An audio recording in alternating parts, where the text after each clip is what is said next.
Like the DSR electric, Blanchard towing and recovering Xfinity. Concerns of police survivors. Jacob and Wesley bringing you all the commentating. Is there beef? Is there beef? This racing is so exciting. They rock the NASRA network. That Biggles cracking them up in the background. It is racing at Atlanta. It is racing at Talladega.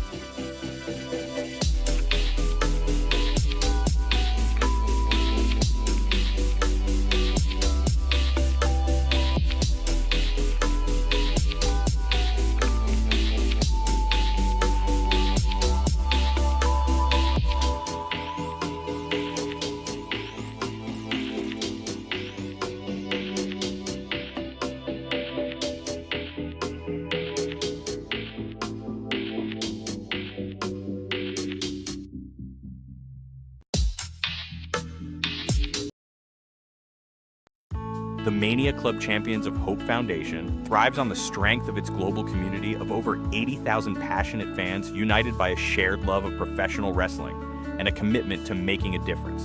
While the foundation was founded to advocate for pediatric cancer awareness and mental health support, it has grown to champion and support multiple initiatives aimed at creating meaningful change in communities worldwide. Through dynamic fundraising events, awareness campaigns, and initiatives that foster connection, the Foundation supports causes that uplift individuals and families in need. From empowering children and families facing significant challenges to creating opportunities for hope, healing, and progress. The Mania Club Champions of Hope Foundation is dedicated to being a force for good. This connected and compassionate community continues to inspire action and drive impact, ensuring that hope and support remain at the forefront of all its efforts. Donate today and join the cause at mcchamps.org.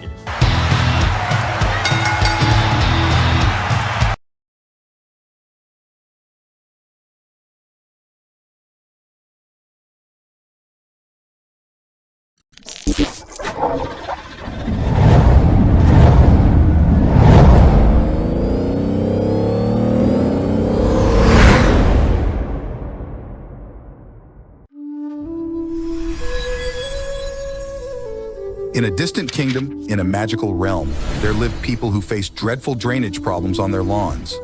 For many years, they suffered from puddles and mud in their yards. Until one day, the saviors from TLC Company appeared with their magical shovels and lifted the wet curse from the kingdom's residents. Forget about puddles and mud. With us, your yard will become a genuine fairy tale nook. Call us right now, and let's transform your drainage concerns into a magical adventure. TLC, where every home becomes a fairy tale.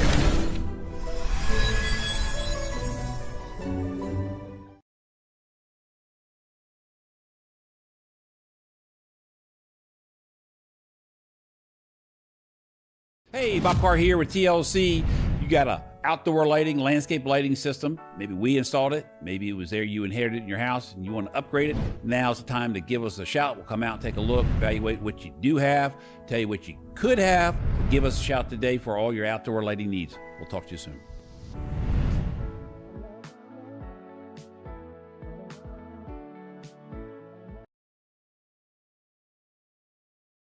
Hey, Bob Carr here with TLC. If you have an outdoor project that we could help you with, we have 0% financing for a year.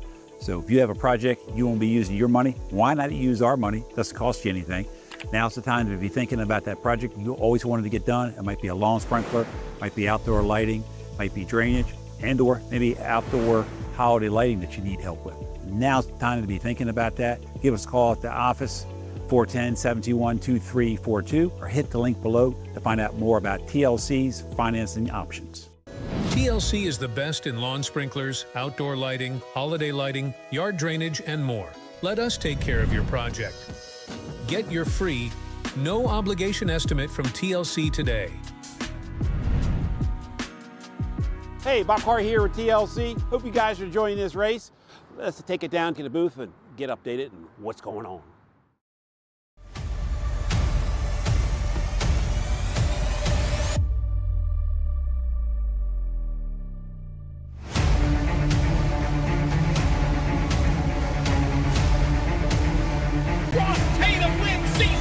of the NASRA Blanchard's Towing Xfinity Series. Brady LaBeouf will win the championship and the race in the Butt Kicker 250. Keith Bradley gets his second championship on the Friday Night Series with the Concerns of Police Survivors Truck Series Season 8. His rookie season, he will win the championship for the Concerns of Police Survivors Truck Series.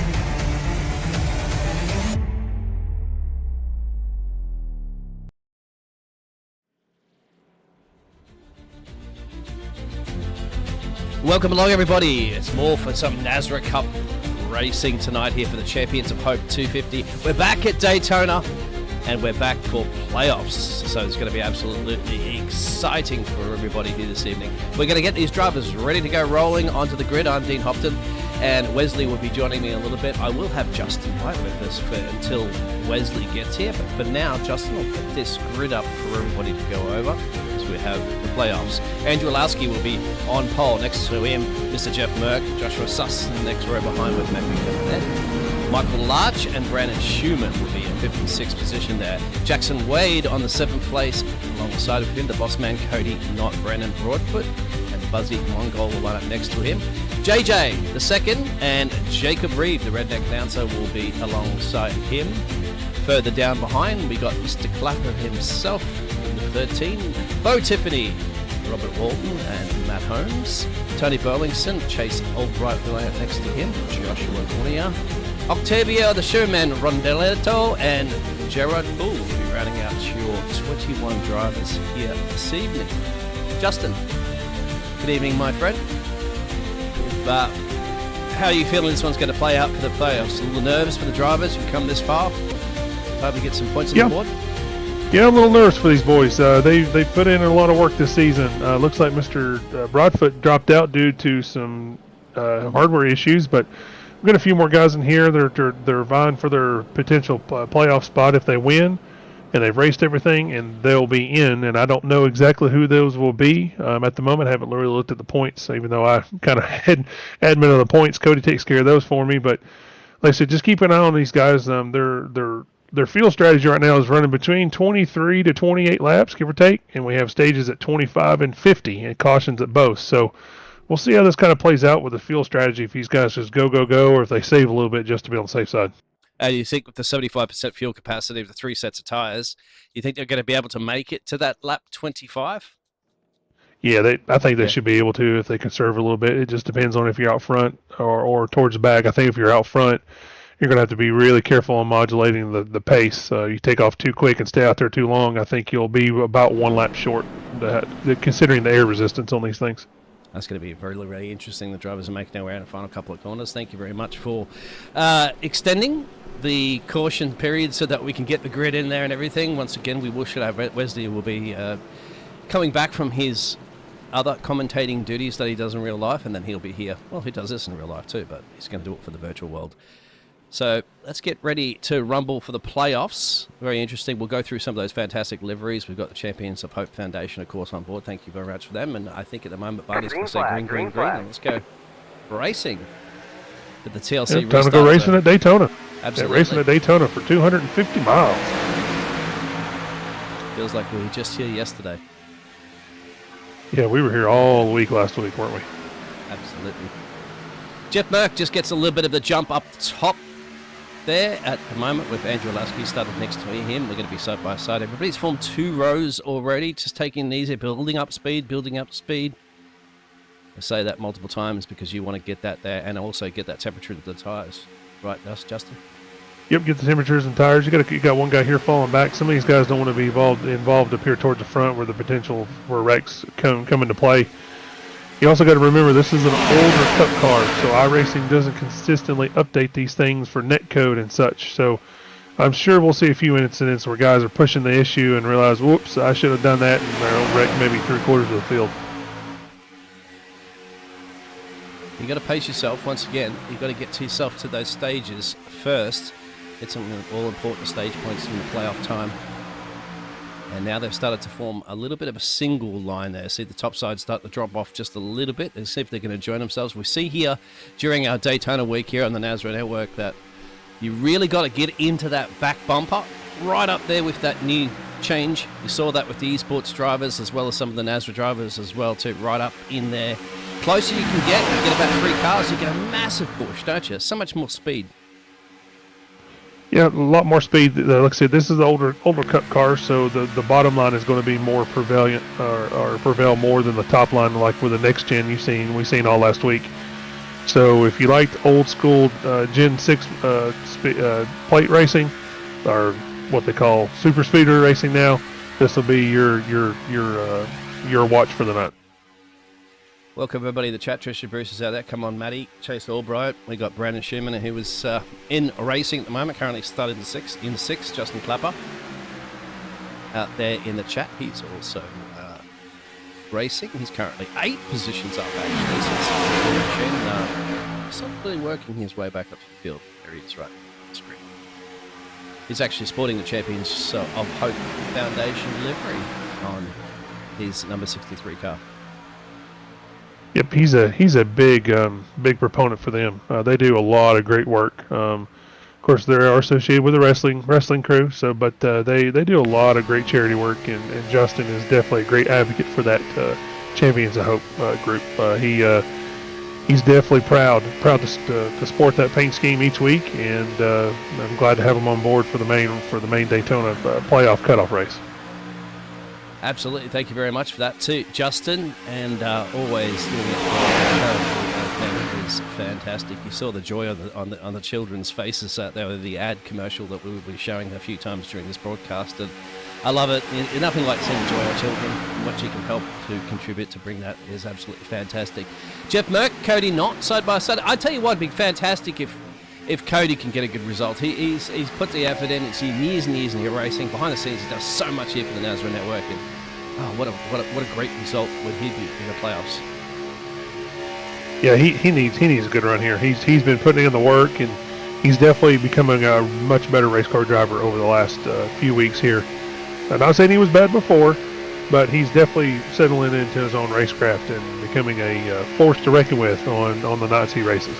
Yeah, when he gets the time, he's just watching at the moment the battle between Buzzy Mongold and Jeff Merck. Jeff Merck's got his cam on, so does Buzzy. I'll show you those actually in a second. Buzzy's got his cam on for one of the first times, so we'll have a look at checking in on old Buzz. There he is. He's got the, he's had his cam before, he's got Nordschleife, the full Nordschleife track up on his wall. Wonder how good Buzzy is around that track. Wonder if you tell us how many turns there are. Corners. What they like to call the green hell. Yeah. It used to be the Formula One. That's where it caused a lot of deaths, and they eventually just turned it into the Nuremberg part of the track, which is the Formula One circuit part. So there's Buzzy. A couple of drivers a little bit further back. Cody Knott's dropping back a little bit now. Jacob Reeves, the Redneck announcer, is the only time he gets to actually get back into the car now after 57. Usually he's always up here at the booth, which he will be, of course, for next week when we start back into DSR Electric. Yep, I race on Mondays in DSR Electric, and I enjoy having Wesley and you guys up in the booth making and the Redneck announcer making the calls. It adds a little bit of excitement to the races. Some of these can be very, very boring, like, oh my gosh, we're going around circles and circles. But you guys add a little extra spice to the broadcast, which makes me stay tuned in. Thank you very much. Joshua Suss sporting the TLC. Thank you very much, Bob, for being a major sponsor of this one. He's up one position on the batter of Andrew Alaski, for who's going to making sure that he can deliver himself some great results here this evening for the FedEx car. There you go. Yep, you don't see you won't see that too many more times this year on Denny Hamlin's car. He lost the primary FedEx sponsorship show. Andrew Ozuski is definitely going to keep that going. Hopefully this FedEx number 11, kind of like for Denny Hamlin, brought him a lot of success here at Daytona. Maybe they'll do the same for Andrew here. I didn't realize he lost a sponsor on that one. They just pull out completely, or they? Yeah, I think it's very limited now. Very limited. Yeah. Well, Wesley and Jacob will be calling that one. Motorsports Mania. We'll be doing the broadcasting for that one. That's the real life watch along. The likes of Jeff Merck are going to be there. He's leaving to go to the track, as well as Christian Bruce is too. I'll be all catching up. We'll get some photos hopefully from those those lovely people to share whilst they're at the big Daytona. For now, they're at the virtual one. Well, at least Jeff Merck is yesterday. Ooh, they were at Talladega. You can see the incident, the net code halo, I like to call on these cars. You can see it kind of bounce around a little bit. That's where iRacing hasn't updated it, so these guys are going to have to navigate this carefully, not how they bump each other, so they don't actually wreck each other. Yeah, it's getting a little loosey-goosey there. I kind of got a feeling I'm in the hot zone, my friend, when you be throwing a blanket over these gladiators, because if somebody starts to get a little bit too loose, we know this could be our first caution this evening. Touch wood, we don't have that one. I'd like to see how well they go on that fuel mileage, as you mentioned earlier there, 75%. Said that they should be able to go there if they save enough. But it'll be certainly interesting if we do go to lap 25 without a caution. Yep, lap 25. Hopefully we'll get there without a caution and have our stage. I will say that the track temp is 90 degrees, and these guys only have 2 changes of tires, so they've got 3 total sets, 1 on the car they started the race with, and then 2 laying in the pits.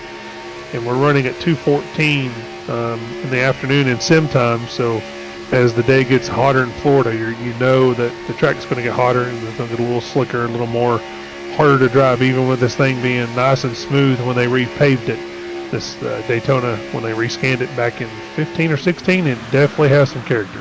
You can see it, 90 degree track temperature currently at the moment, and there's Jeff Merck concentrating.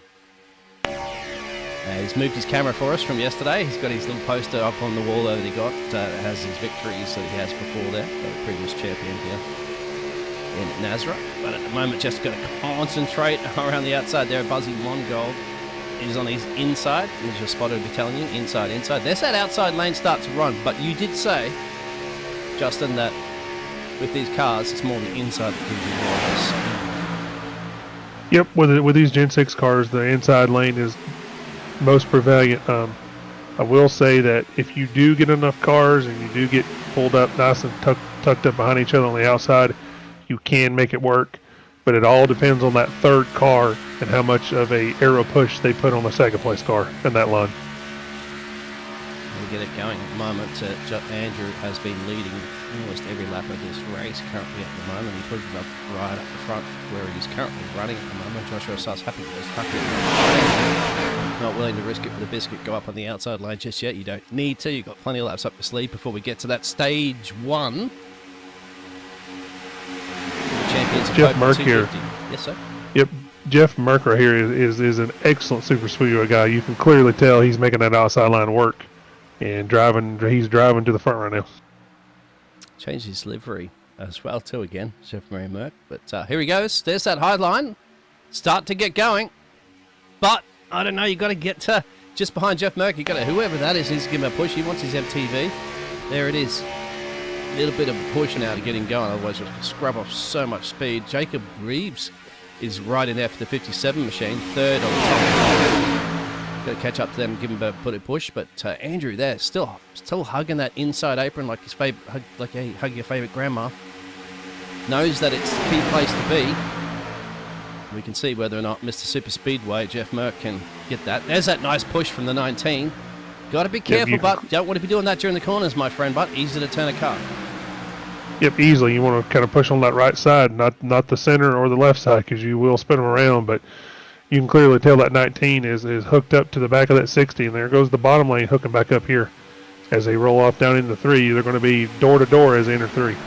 And I believe we have Smithfield's own, the man behind the microphone, the man with the voice. Oh, but the inside, Wesley, you've just joined us right on when we're going to have our first big one. Oh, maybe. Oh, Justin Clapper going around, and I show up and a caution flag comes out. Damn, am I bad luck or what? Yep. Good evening, guys. Sorry about that. I had to do a basketball radio call and a few minutes behind schedule, but Justin White, thank you for filling in for me, buddy. And caution is out. First serve pro caution here tonight at Daytona. Pulse popper instant replay, and here's a look at what happened. And I'll tell you what, Dean, it looks like Justin Clapper just got a little too loose down there on the bottom. And actually, Alzewski had problems up in front. Yep. Look at this. Yeah. Chain reaction. Look at the absolute save that Joshua Suss is trying to do here. Yeah. He's still saving it. Clapper just about avoids him, but goes around. I think he takes the 97, just taps the 97. Actually, a hard lick into the fence. Actually, bang for the 97. Yeah, wow. Buzzy will go into the fence. But yeah, it started exactly around, it started where Andrew was. So Andrew goes loosey-goosey. Let's have a look on board. Andrew's trying to save it. An inside apron is painful.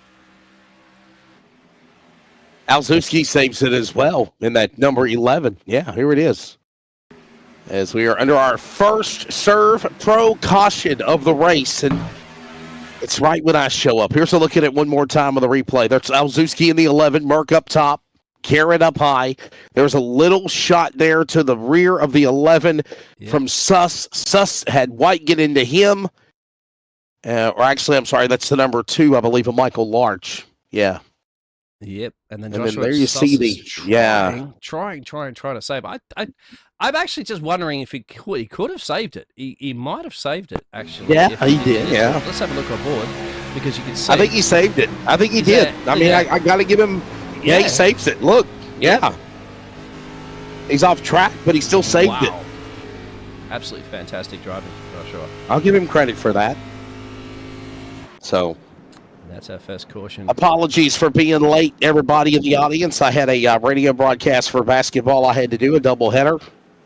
And then, of course, joining you guys now. And, Dean, I hope you're doing well, my friend. Happy Wednesday or Thursday for you in Australia, I guess, right? Yep.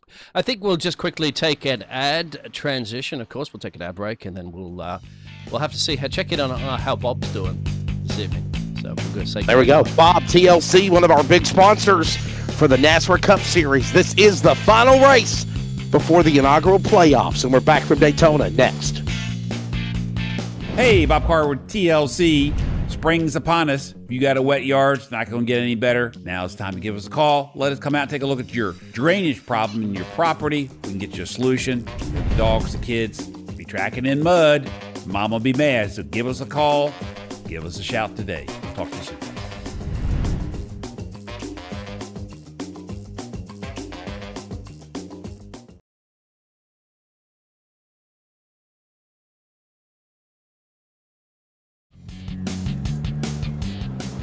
Back here at Daytona as the first serve pro caution comes out over the field.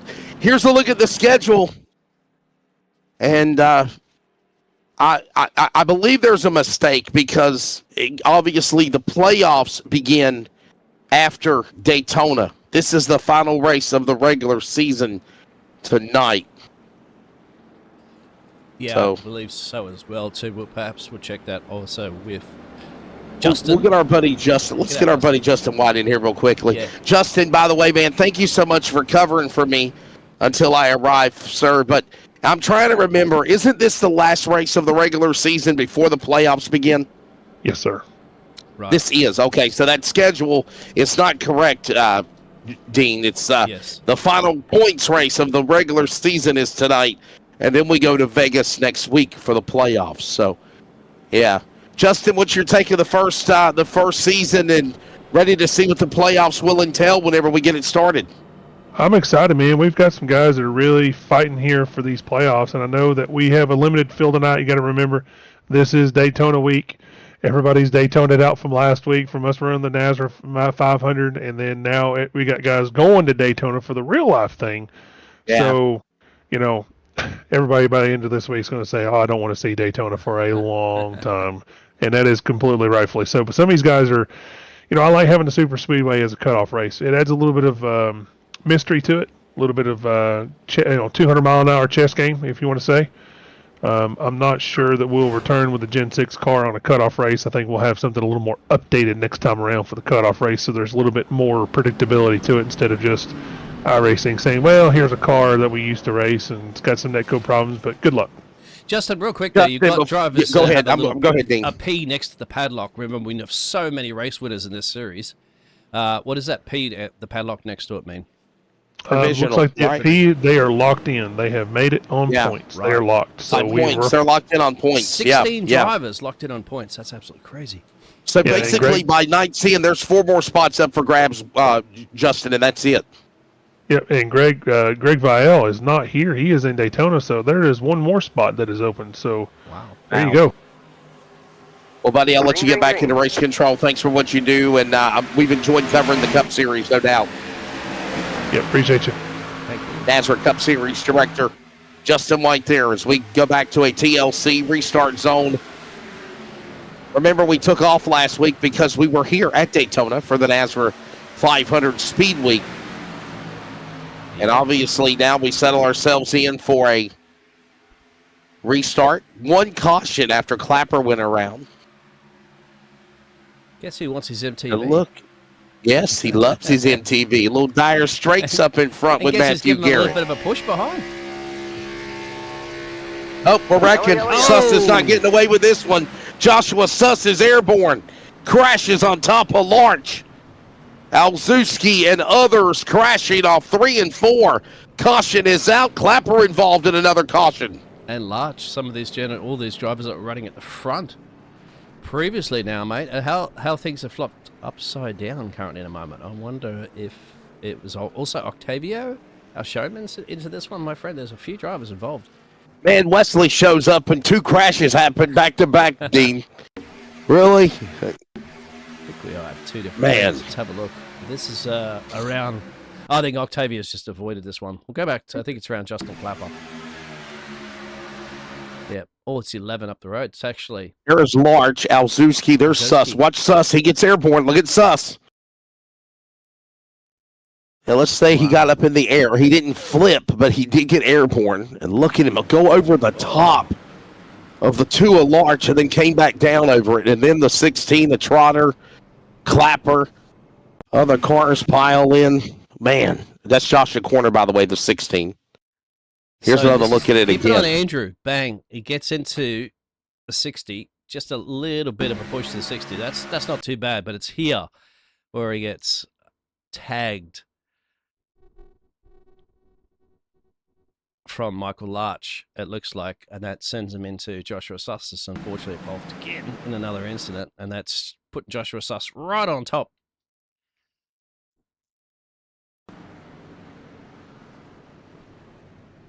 I'll go on board Joshua Suss, so I hope you got a look at it again. Yeah.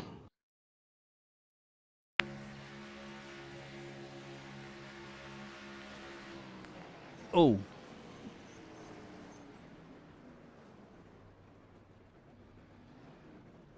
There's Suss's car badly damaged. I don't think Bob Carr is going to be happy with that. Badly damaged car there. No, this is where our buddy had a great pin, Kansas. Let's watch on board with him again in the 80. Just there, gets tapped by the Alzewski got into him. Yeah, man, the 11. And then look at this. Wow. Cars just scattering all over the track. And remember, there is no fast repair. And in addition to that, Dean, we only got 20 cars tonight at Daytona. That's it. Yeah, my friend. You're going to be anybody that's going to be practically at this point finishing the race without any damage on their car is going to be in some good points. It's Michael Larch there. Oh boy! Around the 63. That's Justin Clapper. Remember, he's our race sponsor too for the Champions of Hope Foundation. He's unfortunately an innocent party member for that. As the 11 gets into him coming down from the top, Clapper goes spinning. And that's a few drivers down. As a matter of fact, yeah, man, what a tough break there. Our second serve pro caution of the race. And speaking of that, let's grab the Mid-Pack Motorsports entry of Justin Clapper. Let's have a word with our buddy here and get a word with him. And right now he is, I believe, getting some service done. Justin, you're up in the broadcast booth, buddy. How badly damaged is your car? 2 cautions in a row, but it looks like you're still trying to go on the DVP to get back out there and contend. Yeah, I've got about 3.5 minutes right now. Probably going to eat a lap here on purpose just to kind of make the thing drivable. I just don't understand the aggression as some of these guys tonight. I mean, we got a small field, only 21 of us, and we're acting like lap 20 is the final. So hopefully these guys get their heads on their shoulders. It feels like it's the NASRA 500 all last Saturday again over again, ain't it? Yeah, I think a lot of these guys are struggling on the exchange of vehicles, and they're driving these things like they're next gens. You just can't shove this hard, and a lot of these guys are hitting left rear and right rear corners rather than hitting square. And you got to really be precise in these cars. You can't just drive into somebody's corner. And you see a lot of these guys are sticking a nose where it doesn't belong. Hey, buddy, the reason why I brought you up here was not to talk about the bad luck, but the good things on your car. Tell us about Connor's Cure and obviously the Champions of Hope Mania Club sponsoring this event tonight here at Daytona. Yeah, man. It's just a massive group of wrestling fans that kind of joined together and have chosen to raise money for pediatric cancer research and mental health and a lot of other pretty cool things. As I'm trying to get my car started here, but yeah, they do a lot of great stuff for community, over 80,000 members, and you could donate for pediatric cancer research at mcchamps.org. Yeah, really, really cool. You know, I'm not a fan of wrestling today. I really don't watch it as much as I used to, but I will tell you that I do remember the young man Connor. I do remember whenever he had the dream of wanting to go to a WWE event, and Triple H and Stephanie McMahon, and there was some other people there. And one of the cool things was Connor actually slapped Triple H jokingly and pinned him 1, 2, 3 in the ring, and that made the boys' day for sure. And obviously that is a lot of what Mania Club and the Champions of Hope Foundation do for kids like that to you know, be able to have some type of happiness in their life, especially dealing with the sickness that they're enduring. Absolutely, man. That's what it's all about, is putting the smiles on the kids' faces. Unfortunately, we lost Connor a few years back, but his mission's never been lost, so we continue to do that, raising over $60,000 last year. That's exactly right. Well, buddy, thanks for your time, man. Good luck the rest of the way. Hopefully you can turn it around, Justin. Thank you, guys. There you go, part of the Mid-Pack Motorsports Stables, and I'm going to put you back in your box, buddy. Here is Justin Clapper, and we go back to the green flag here in stage number 1. We're still in stage 1 with the Champions of Hope Foundation 250 here at Daytona. And, you know, Dean, it's like what he said. We got a small pack of cars, a small group. We don't need to be wadding and tearing cars up here on lap 20 of this race. No, you got a long way to go. Yeah, exactly. We had, until you turned up, Wesley, we had good green turned flag up running, and you know, yeah. But they were starting to get a little loose, starting to get a little feisty. So, you know, and then it was inevitable brewing up to that situation. 2 to go in stage 1 as well, my friend, as we're getting it down on that one. We were kind of wondering earlier there with Justin White, like how far they would be able to stretch it. They should be able to stretch it to all the way over and take a gas spot, because we had 2 cautions so far. There's no need to worry about that. But even though some of those drivers are going to be a lap down, you're certainly not out, my friend. There's a lot of laps to go, 78 to be fair, and to be correct, and a lot of damaged cars. Right. So plenty of opportunity. Yeah, there certainly is plenty of racing left to go here. We're closing in on the end of stage 1. By the way, if you did not know, NASRA and the powers that be enforced this beginning Monday, where all NASRA competition from now on, whatever lap is the completed lap for the stage, that is what it will be. No more of this caution before the stage is considered complete or whatever. Literally, Dean, whatever lap the stage is, that's the stage lap that it will be on. Yes, sir, which will be this one coming around now. This will start the final lap. 2 to go. Yeah, a couple of laps exactly. left to go. Yep, they'll be coming to the 1 to go for stage number 1 this time by. This should be 2 to go, but it's 1 to go to the final lap. You know, We finally caught on to that. It's the 1 to go to the final lap. I haven't say last lap for whatever the last lap of the stage is, of course, so that 1 to go is just because it can't mathematically figure it out at the moment. Right. But there we go. At the moment, Bo Tiffany, 13 places up there. Just behind him, Jacob Reeve, Matthew Gunnett on the inside, dropping down. Jeff Merckx now picked up on the outside. Here we go. Jacob's going for the run with the lead. Boy, Jacob Reeves definitely feeling feisty here. The redneck announcer on the inside, looking for his second NASRA win. He won back at Atlanta last year. But now here comes Bo Tiffany, powering back. Got the help with Merck. He's got the 5 of Holmes behind them. Bottom of the racetrack is Reeves with Garrett, with Schumann, with Albright. They're going to push each other. down to the inside. Look at him getting aggressive as Gary gets really loose behind Jacob Reeves. Merck gives the push to Bo Tiffany.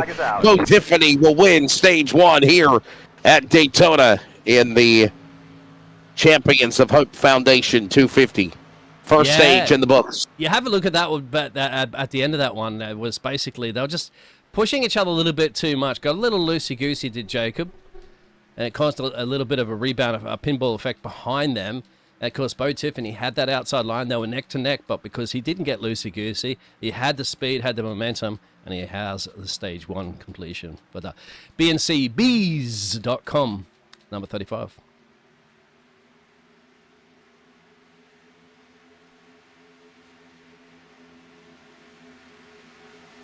Bo Tiffany, there he goes. And obviously, stage number 1. C-Mad chiming in. He says cars are so aero light or loose looking constantly. Yeah, and what type of car is this tonight, by the way, Dean? Can we put that up on the schedule, what car this is? Is this the Gen 4?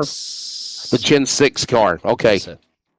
So it's not the, we go back to the Gen 4 car next week in Vegas. I know I heard Justin say something about maybe he won't run the Gen 6 car at Daytona again because of what's going on with it. And that might be the reason, Dean, that we're seeing these cars so wicked loose here, like C-Man just said, or C-Mad just said. And an adjustment as well, too, remember, because everybody was driving the other cars for the Daytona 500 that we had. So that week, everybody's just been in that car, practicing in that car, and now they've had to go, oh, well, we've had to switch it back to this car and then get used to it all of a sudden. And it's, you know, it's a little bit of an adjustment. Depends on how much time you had to adjust. Most of these drivers probably didn't have a lot of time. Not everybody's coming off that one. But I think it's time to speak to the man that knows how to drive this car around here and knows how to get a stage 1 victory.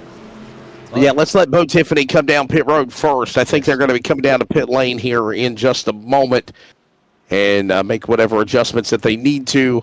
And then we'll grab a word with him real quickly. So I'll tell you what, let's step away, take a break, thank Bob, thank Premier Setups and more, and Bo Tiffany on the other side as we come back from Daytona. Stage 1 winner, Bo Tiffany, joins us next.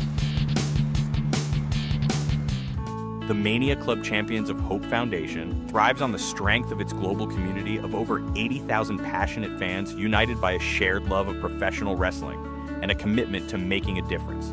While the foundation was founded to advocate for pediatric cancer awareness and mental health support, it has grown to champion and support multiple initiatives aimed at creating meaningful change in communities worldwide. Through dynamic fundraising events, awareness campaigns, and initiatives that foster connection, the foundation supports causes that uplift individuals and families in need. From empowering children and families facing significant challenges to creating opportunities for hope, healing, and progress. The Mania Club Champions of Hope Foundation is dedicated to being a force for good.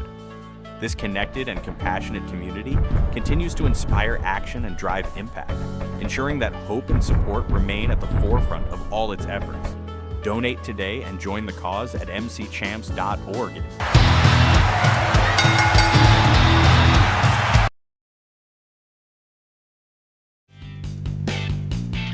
Back here in Daytona as pit stops have concluded.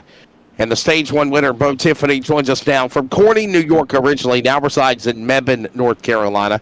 I'll be glad when they update that roster for you there. But Bo, stage 1 win, man. How you feeling here? Oh, this is fun, man. I got a heck of a shove there for Merck. I don't know, it was about sideways, but we saved it, and I don't know, it was good racing there at the front. That was a lot of fun after that last restart. Not many cars tonight, obviously, but definitely trying to, show up and show out. And can I say this as well? Put yourself for the win, even though you're already locked into the playoffs by points. Did you know that?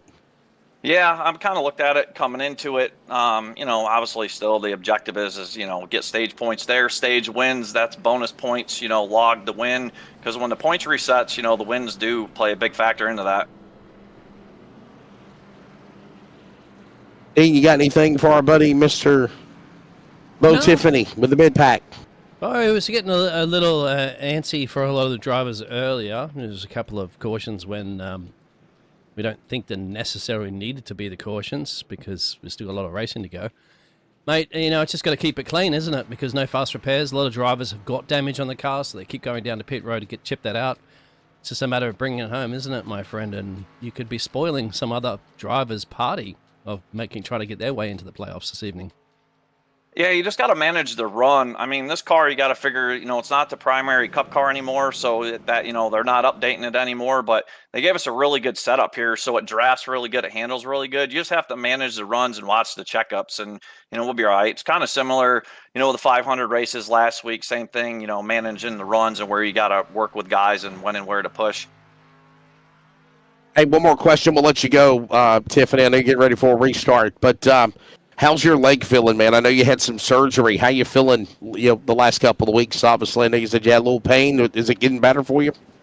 Yeah, I mean, it gets better every day, physical therapy, everything. I think the best physical therapy is being in this rig and racing. It's worse trying to watch it than being in here, but the plate races are a little bit tough only because you kind of lock that foot in place with the, with the throttle down all the time, but it's getting there. And I appreciate all you guys for shouting out to me and keeping me in your thoughts and prayers.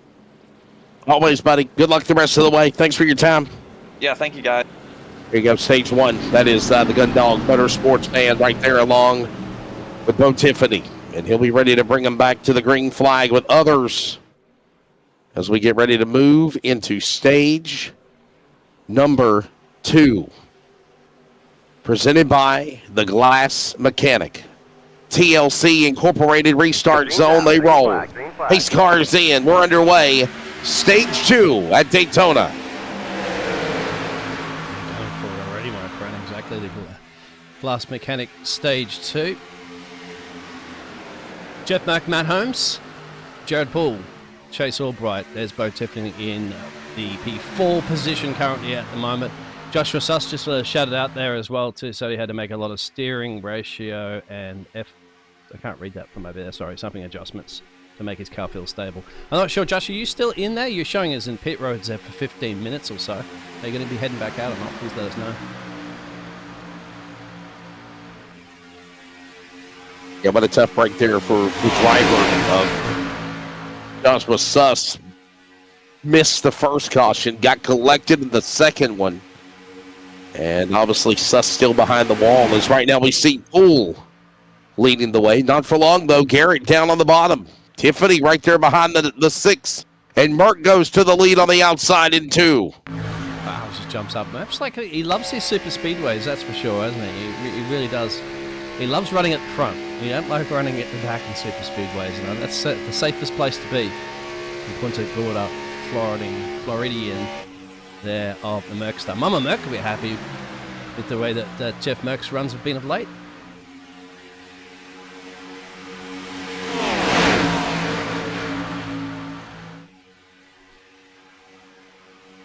I'm sure that Mama Merck, Don, cheering on Jeff. They're going to Daytona. They're racing tonight, but they'll be at Daytona. I think they said tomorrow, going to the duels. Mm-hmm. And they're going to hang out with Tristan Bruce. And supposedly there's going to be a video going around where Jeff punches Tristan in the face. There's supposed to be a video for that. All right, well, you heard it last night in post-race interviews. You can't do that to the Pookie Jr. Yeah, Pookie and Pookie Jr. Pookie and Pookie Jr. We'll have some photos. They mentioned that they're going to share that to us. They are. Speaking of Daytona, join us tomorrow night on the Motorsports Mania Network on YouTube. Jacob Reeves, Dean, and myself will have coverage of the duels at Daytona.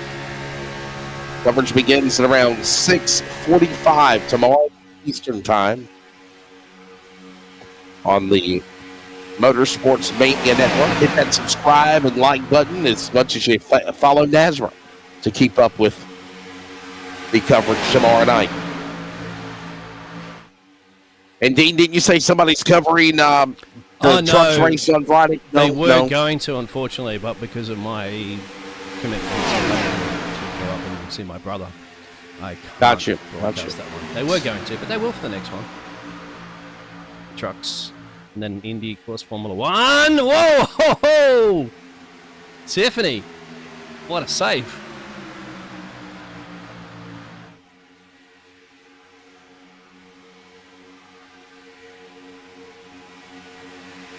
Back into the corner. As way back Merck that is in the run. lead, it is Merck right now on lap number 33 up in front. There's Holmes in second. Remember, there's a lot of drivers that were not here tonight that are possibly might shoot their chances of making the playoffs. And it gives a mulligan for a lot of other drivers that might have been on the outside looking in, Jacob. Dean. Yes. They can go to the playoffs here. We'll see what happens. Got to be in it to win it, my friend. You've gone this far through the season. You want to. That's right. One of those races you don't want to miss, of course, heading into that playoff cut line.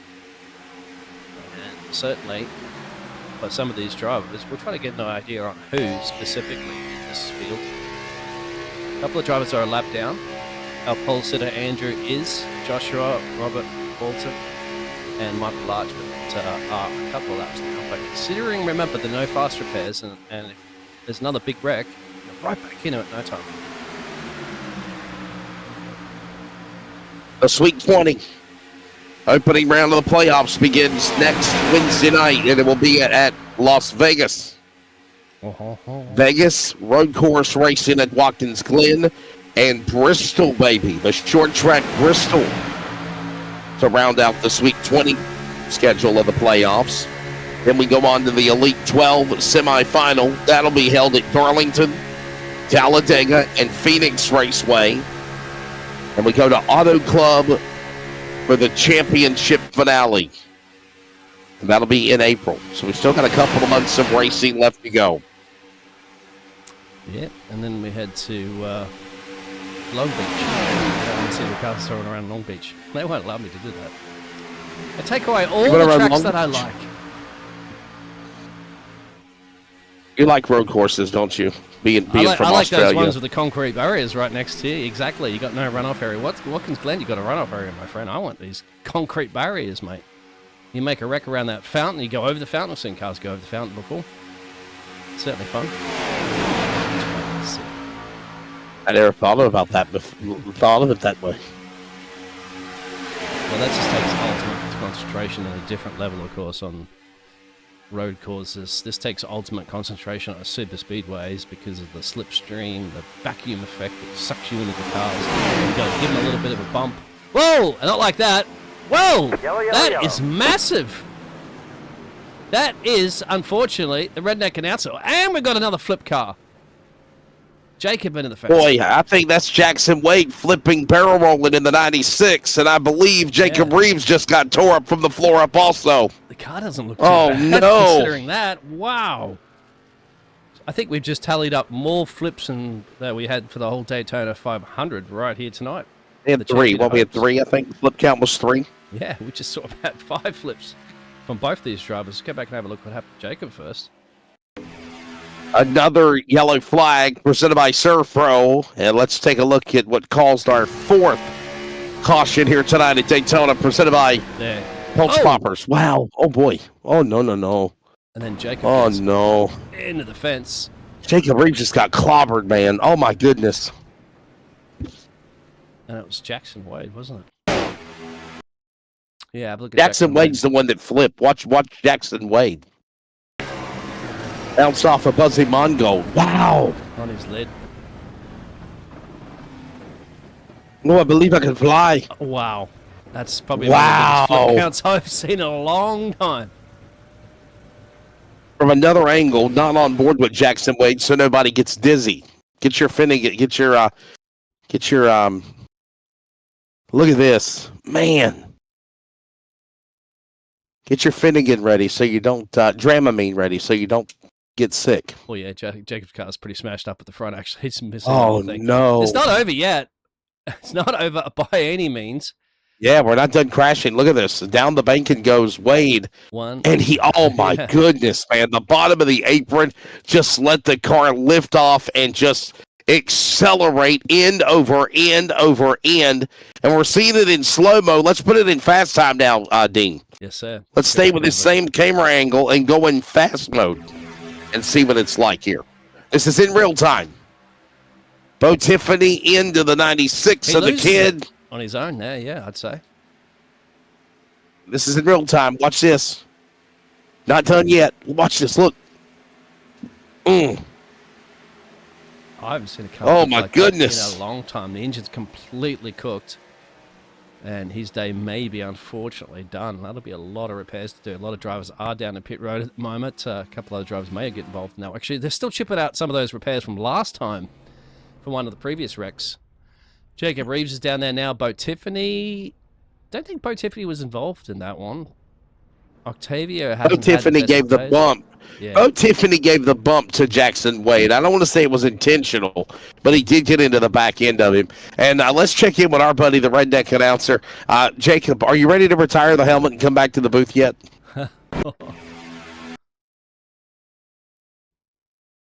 He's not talking to us right now. He's not. Jacob, are you there? Jacob Reeves. Yes, sir. Yeah. I was about to say, how you feeling? I feel like an idiot right now, to be honest with you. I knew I shouldn't have been up there, but that's my fault pretty much. I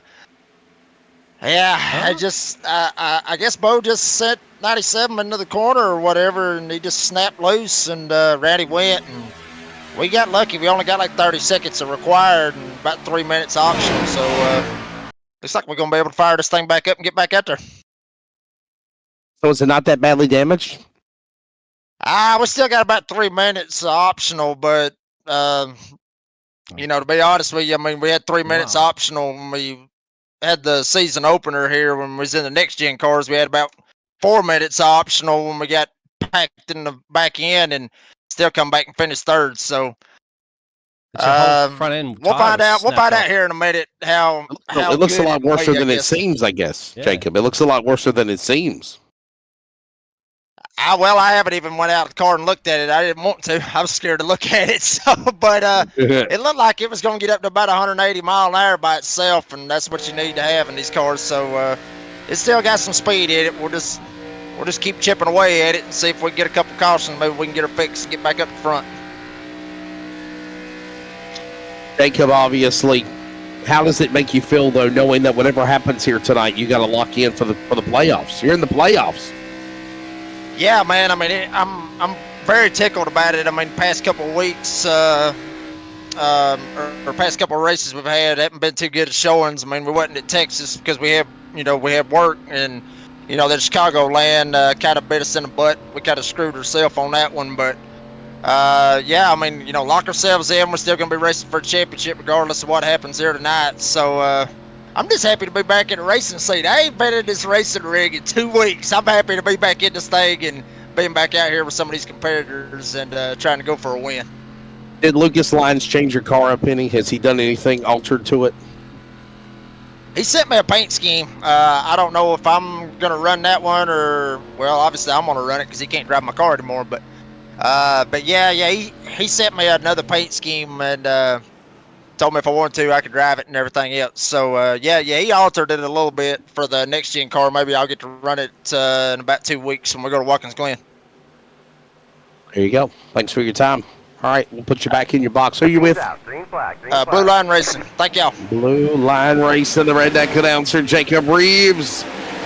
He'll join me tomorrow night, by the way, on the Motorsports Mania Network for coverage of the Daytona. Yes, that's right. Again. It's like Groundhog Day for a race course. We're back again at Daytona. We're back at Daytona tonight for the Champions of Hope 250. We're getting 9 to go for our Glass Mechanics Stage 2 to be wrapped up, my friend, at lap 50. And at the moment, Jeff Merck looking strong out front there. Maddie and Matthew. So it's not the law firm. It's the number 5 and the 19 there, Wes. I'm sure race director Justin White has got on these guys and said, hey, listen, y'all, come on now. We only started with, 20-something drivers? Let's have some patience here. Joshua said he's got 16 minutes required of optionals, but he is going to get back out there when he can, he says, so he can help out his 33 and 57. That's teammates right there. That's supporting your buddies and your mates and helping them out when you can.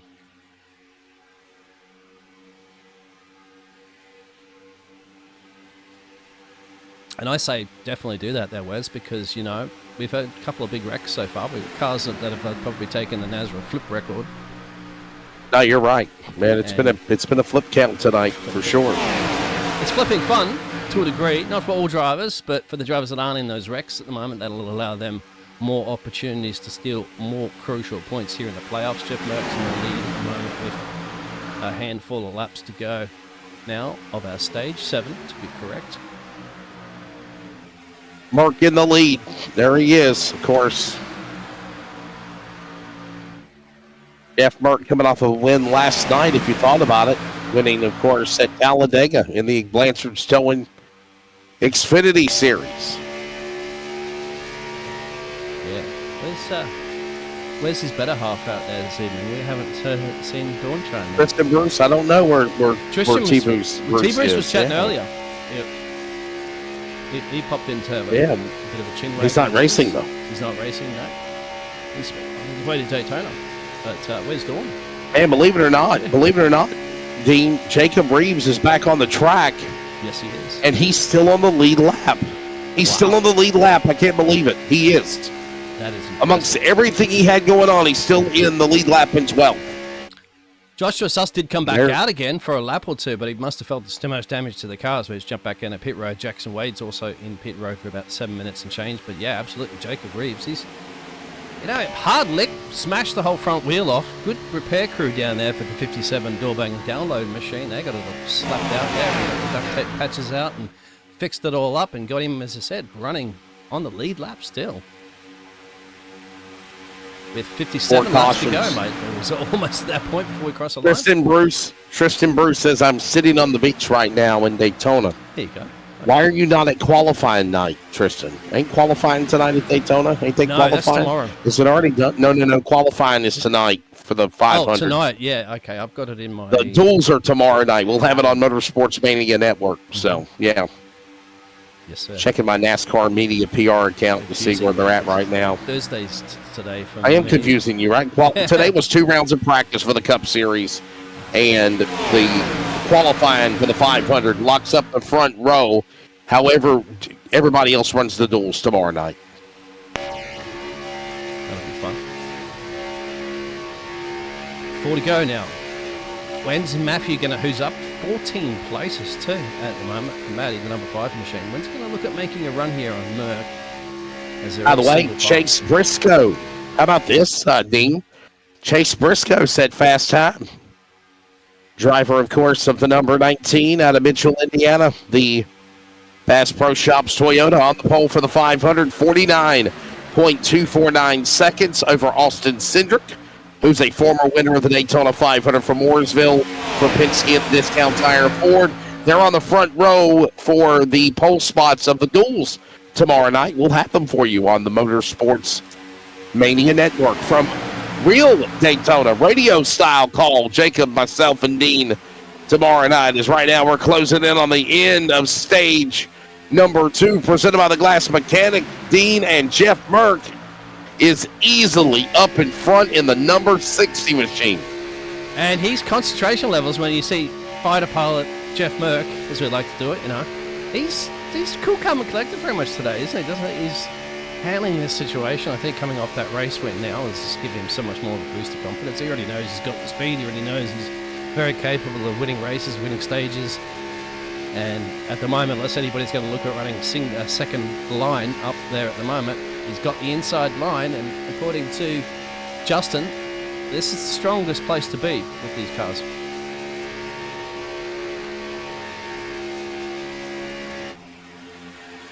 Laps are winding down. As we mentioned here. I want to see if they get that. Yeah, Tristan Bruce, by the way. Yeah. Tristan Bruce was telling us that he's with the Truck Series, the 95 Truck Series team. And they'll be in action tomorrow with practice and qualifying and their race on Friday night for the NASCAR Craftsman Truck Series season opener. And by the way, if you want to keep up with his driver, it is truck number 95. And that is the driver of the 95 here that Tristan Bruce was talking about. That is, of course, Clay Greenfield in the GK Racing entry. That's why I love it, Speedway, Dean. Daytona, Real racing, iRacing, virtual reality. I love the passion that these guys have, just like we have, for real. And had the first round of the Coca-Cola E-Series as well, too. Of that one, with familiar names that were in our Daytona 500 for the NASRA network there. But Buckingham, Malik Ray, they were all in it. I quite think. No very controversial finish. Scott Wynn, yes. Kyler Wynn getting the win there when it was all said and done. Kyler Wynn and Daniel Eberhardt, Malik Ray getting together. I encourage you to go back and check out the archives. Yeah, Malik Ray, I thought he almost had it, didn't he? And then just kind of like a controversial finish to our 500. Malik Ray had another controversial moment. Give or take. Well, here comes Jeff Merck working his way off the corner with Holmes and Garrett behind him, and they come working off 4. Jeff Merck holding his line, works to the flag, and he will pick up Yellow. stage number 2, presented by the Glass Mechanic. You see him kind of shaking his head off there with a little sigh of relief. Stage 2. He's just so used to winning these days. It's like, it's another one on a stage victory. Like, this don't mean anything. This don't mean anything. He's already in anyway, as we know. He's got that little padlock next to his name. Yeah. In the standings, so it's what they're doing at the moment, of course, is that just potentially taking crucial points away from the other drivers that need crucial playoff points. But for them, getting a nice race win is all you need to get yourselves in the playoffs. Our buddy Jeff Merck. What's up? Got a big smile on his face. What's up, boss? What's going on? So Tristan Bruce is already down in Daytona drinking some wine coolers and feet in the sand and missing qualified. You're behind the wheel of your iRacing rig, but you win stage 2 here, man. Correct. That was the plan. We got the new Catchfish Motorsports JRB Designs sponsored Chevy Gen 6 car here, so this will be the paint I'm running in everything across NASRA. So I'm gonna come in here and get me some gas, 4 tires, and go take a piss. There you go. All right, we got you. I mean, the word PP is not a bad thing. Yeah. So I mean, I got a PP. Go to the little Jeff room. Potty. Oh my Jeff. goodness! You gotta go potty. Well, Jeff, listen, we'll let you make your pit stops, and we definitely want to see. We don't want to. Yeah, go ahead. Never mind. I got it taped down. I have to do it another day. No, the camera looks I was going to show you my going to show you my monitors, but right. Yeah. I got it taped down. Yeah, we can't even see you now. You messed up your face. You're like Two-Face now. Yeah, you'll have to push the camera up there. There he is.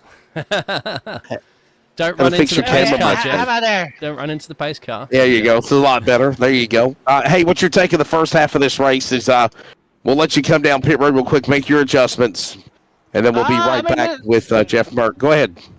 It seems to be okay. I mean, it's a little loose getting pushed, kind of like the Xfinity car was last night. But it's doing its thing, and you just got to hang on to it when you're getting pushed or pushing. You just got to be real careful with it. I was telling them you won last night. You won last night at Talladega. Could you do it again here tonight and go double down?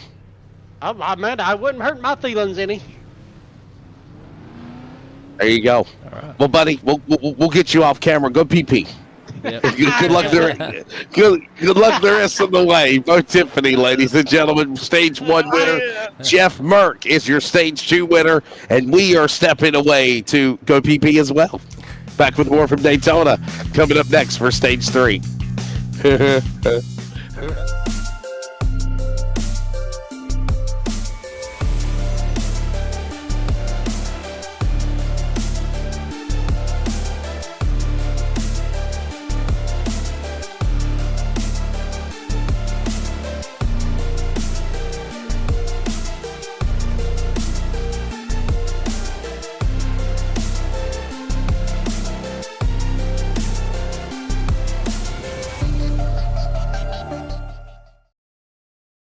Hey, Bob Carter with TLC. Spring's upon us. If you got a wet yard, it's not going to get any better. Now it's time to give us a call. Let us come out and take a look at your drainage problem in your property. We can get you a solution. The dogs, the kids, be tracking in mud. Mom will be mad, so give us a call, give us a shout today. Talk to you soon.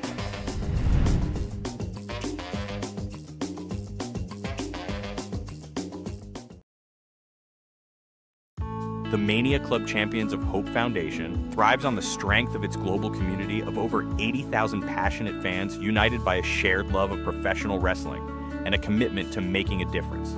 While the foundation was founded to advocate for pediatric cancer awareness and mental health support, it has grown to champion and support multiple initiatives aimed at creating meaningful change in communities worldwide.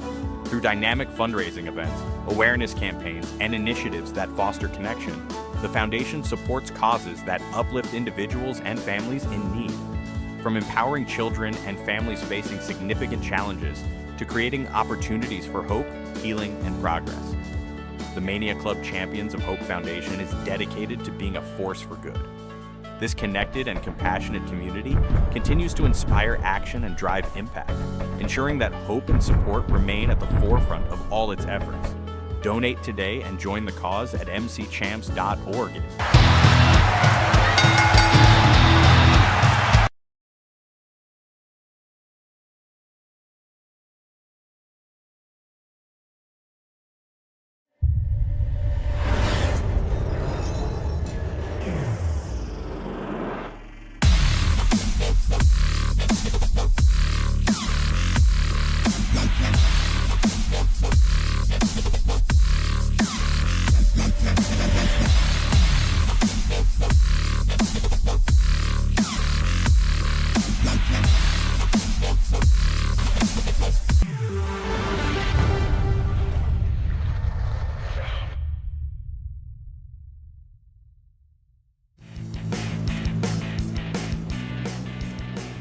Back here at Daytona, getting ready now for the third and final stage here tonight in the Champions of Hope Foundation 250 at Daytona on the NASRA 360 Racing Network. Wesley Outland, Dean Hopton alongside. He's got his little, singing a little Dire Straits for us.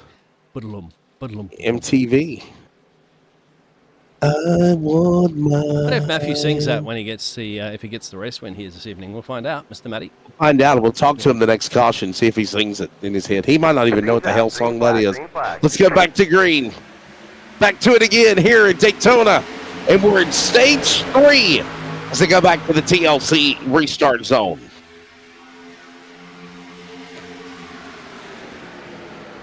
Good to see Brandon up here as well too. Rick mixing it up. It's the first time he's been up front with a lot of these drivers here this evening. That's the 22 Ford machine. Don't blow up, please, Ford. Yeah, I have a thing about Fords, man. Blowing up all the time. By the way, just want to let everybody know a programming update. This will be the final broadcast of the week on the NASRA 360 Racing Network. We are all taking a much-needed break.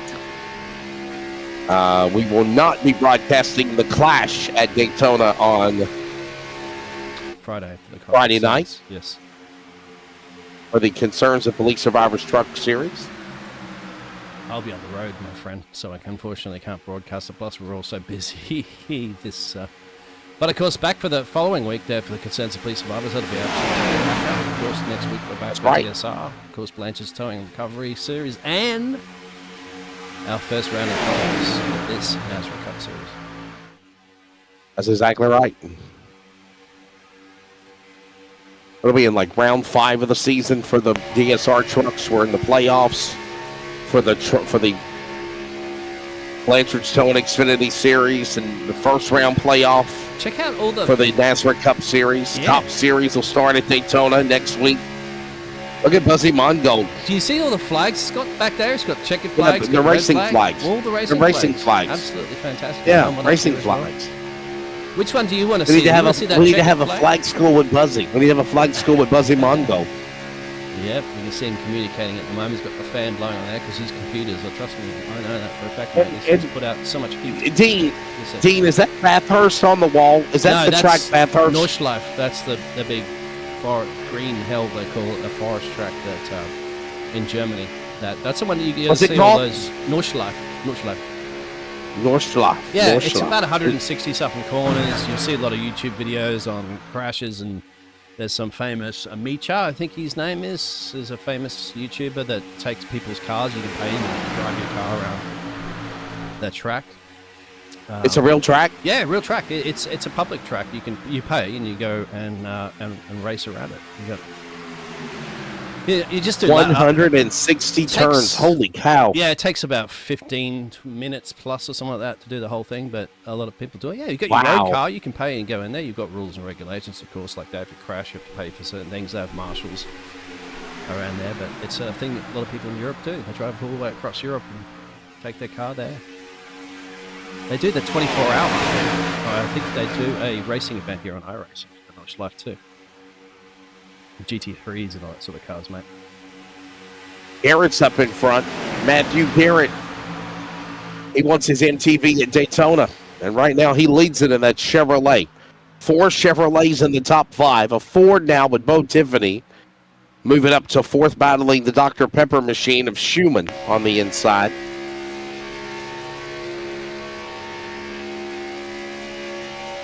It's Jordan Jurassic back.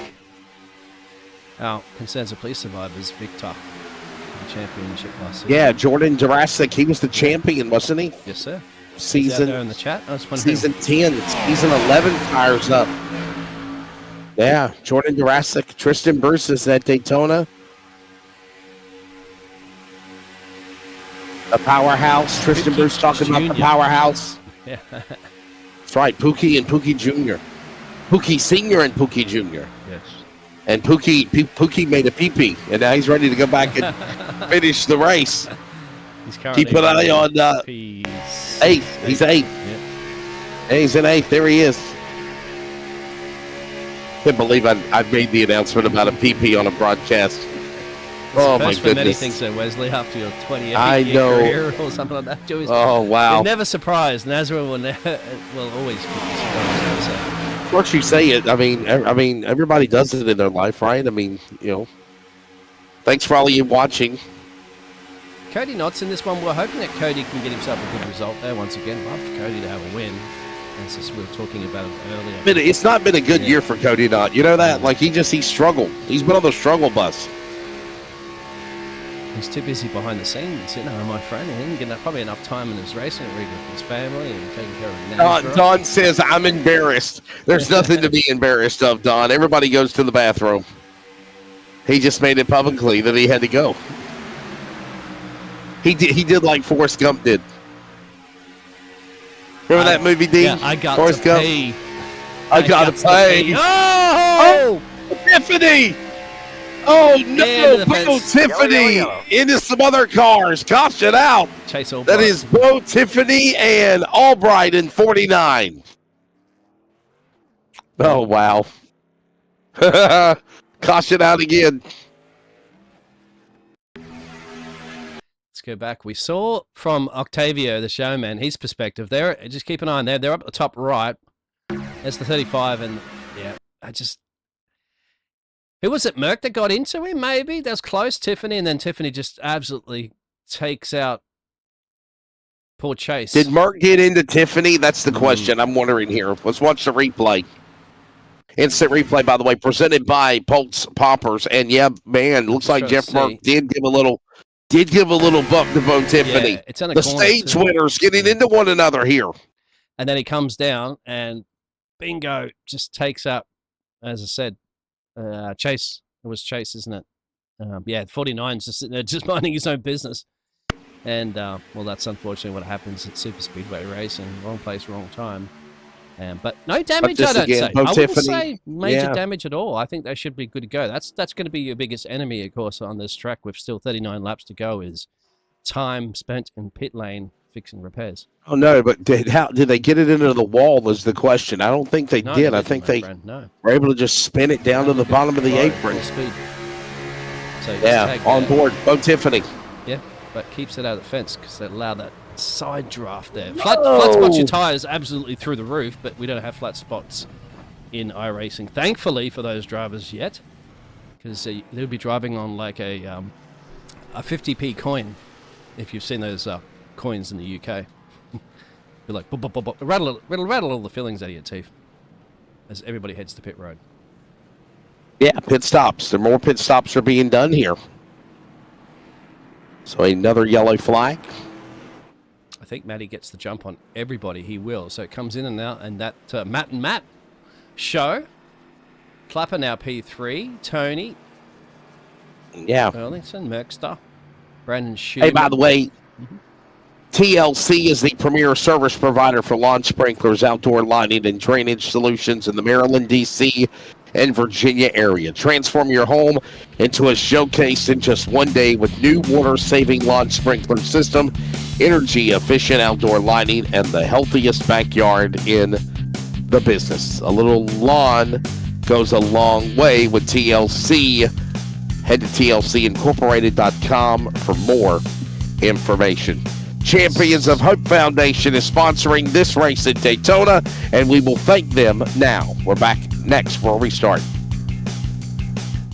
TLC is the best in lawn sprinklers, outdoor lighting, holiday lighting, yard drainage, and more. Let us take care of your project. Get your free, no obligation estimate from TLC today.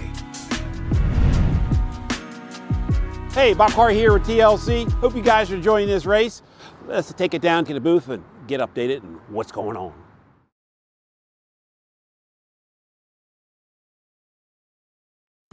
The Mania Club Champions of Hope Foundation thrives on the strength of its global community of over 80,000 passionate fans united by a shared love of professional wrestling and a commitment to making a difference. While the foundation was founded to advocate for pediatric cancer awareness and mental health support, it has grown to champion and support multiple initiatives aimed at creating meaningful change in communities worldwide. Through dynamic fundraising events, awareness campaigns, and initiatives that foster connection, the foundation supports causes that uplift individuals and families in need. From empowering children and families facing significant challenges to creating opportunities for hope, healing, and progress. The Mania Club Champions of Hope Foundation is dedicated to being a force for good. This connected and compassionate community continues to inspire action and drive impact, ensuring that hope and support remain at the forefront of all its efforts. Donate today and join the cause at mcchamps.org.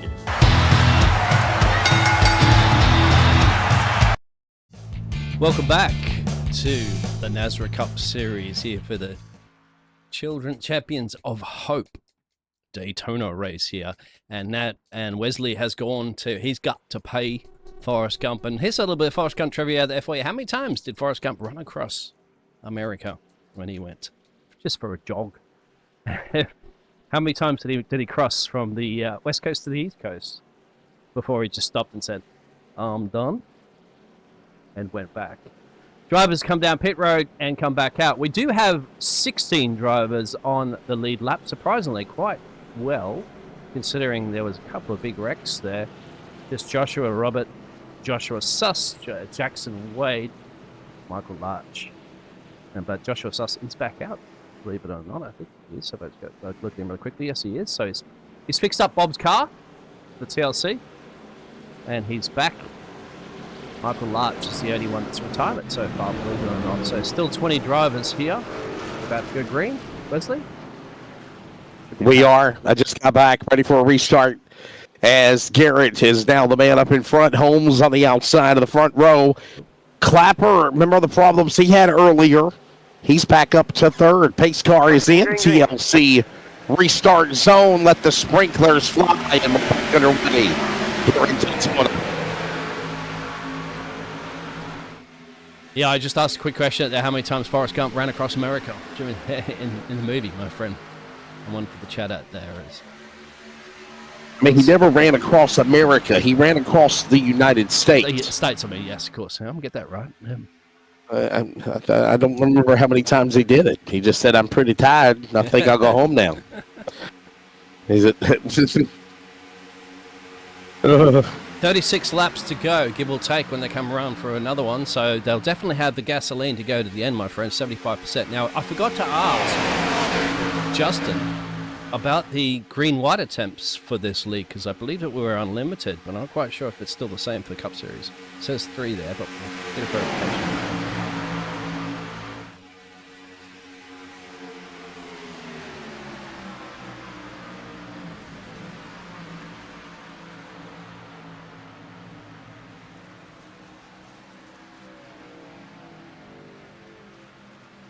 Back straight away. Garrett's in front. Clapper now with a renewed vigor. Climbing back into the top 2, going after the 19. I love it. He's got that Winston Churchill spirit. You'll never give up. You'll never surrender. And you don't in a race like that, because even with an earlier incident, he's a little just a little. We'll fight him in the blades. We'll fight him on the high banks. We'll fight him on the short tracks. We'll fight him on the road courses. And when we get him in the bumper, we'll come back and we'll persevere. This is what's fantastic, Wesley, about oval racing compared to road racing. Yeah, you generally have a bit of a wreck in road courses, and I do a lot of those broadcasts, of course, for other leagues. Your chances of coming back and winning a race are pretty slim, you know what I mean? Because you've got to make your way past 20-something cars, at least on a track, and that's overtaking through corners and things like that, so that's potentially just to size up somebody to overtake. Of course, those laps are ticking over. In oval racing, of course, my friend, just like that, re-rack them, restack them, and once again, Justin Clapper's back into it, and anybody is capable in this race. That's what's fantastic about oval racing. I know that... Oh! Big wreck in the background, that's Buzzy going around. Oh no. And Mark's crashing too. And Gerald. And the 6th. Oh, I wanted to see if we can catch Jeff's face when that all happened, because he didn't have many reactions before winning stage breaks, but certainly would have had some reaction. Buzzy too. We got Buzzy cam. Pro caution. Yep. Wonder what Buzz's responses to that one as he was involved. It looks like he's very informative talking right now. That's all I can say. Whatever he's talking about, it looked very heated. I wonder if a few in that one, my friend. Oh, that's close. First you say it, then you do it. And you think 6 to 1, half a dozen to another on that one. So that's Buzzy there, the 97. He's in the inside. That kind of incident already happened before Buzzy was involved, wasn't it? We got Gerald. Paul here. What happened? Keep an eye on him. He's the number 6. He's in that black machine. There. No, he gets tagged because Merck goes around. Merck got into... What would you have to say there? That's a tough one. So did the 84 get into Merck? 84, did he get into him? That's the question. We're watching here. Did the 84 get it? Well, that's hard to say, isn't it? Yeah. I can't tell. Yeah, it looked like Octavio Rondoletto was in 2 places at one time fighting for 2 spots. And let's look at it again. Justin White. So we have a look at Octavio. We're on board with him now. So he tucks in behind. Oh, no, there's contact already before. There was contact between Merck and the 97, it looked like there. Was it Buzzy? Let's have a look on board Buzz. So, there. Merck kind of comes up into him, doesn't it? But then, I don't know, there's multiple contact on this one, my friend. Definitely one that Mr. Justin White's going to have to look at there in race control from different angles and different perspectives. His race control also there, Wesley. They're going to be looking at speed that they're doing. He's going to roll that back, have a look at a lap or 2 earlier. Oh, missed your pit stop completely, my friend. You got to practice them one. He's essentially in the caution cars pit box right there. Because remember, Andrew started on pole, so he gets that number 1 pit stop pit box. Another caution coming out here. I love that grandstand view there, Wesley. That's like we're going to get a hot dog or something like that. Yes, sir. 30 laps to go. 7th caution of the race when they come back to the line. And it looked like Octavio Rondoletto, by looking at the replay, it looked like he did get into him a little bit. Let's check in on Buzzy and see what Buzzy's got to say, right? Let's check in with Buzz. Bring him in on camera here real quickly. Hear how things are going in his life. Our buddy Buzzy Mongo. Ask him about Nordschleife too. Track. What is it called? Nordschleife? Nordschleife. And he's racing flags, yes. Nordschleife. Yeah, there we go. So let's check in with Buzzy Mongold. Buzzy, you look very busy, man. Well, you got a smile on your face now, so that's a good thing. What's your take on what happened out there on the racetrack? Not really sure. I think I was running with Octavio. I saw Mook, and I think someone just got a little unsettled and then came down on my nose and got me unsettled. And then I think I finished Mook off and sent us both spinning, but not really sure what had caused that to happen. Hey, so Buzzy, tell us a little bit about that racetrack behind you on the wall. Yeah, it's the Nürburgring, the track in Germany that they run endurance races at 24 hours. Mm-hmm. I want to say that combination is 17 miles long. Wow. So one lap is 17 miles, is what you're saying, Buzzy. About 15 minutes, right, Buzz? I think. Yeah, it's about, depends on the car. In like a GT3, like Porsche, Mook, you can do it in about 8. Do you do it, my friend? Because iRacing do a special event there as well. Do you race Yeah, in that? I did. That was I joined iRacing right at a year ago this week. Oh, wow. And that was the first endurance race I did was the 24 hours of Nuremberg. And I'm for sure going to be doing that along with all the other endurance races. Well, I don't want to say happy birthday, but happy anniversary to you. 1 year on iRacing. Yeah. Well, my birthday is in 2 weeks, so there we go. All right. And I'm There going you to make the playoffs tonight. Yes, looks sir. like.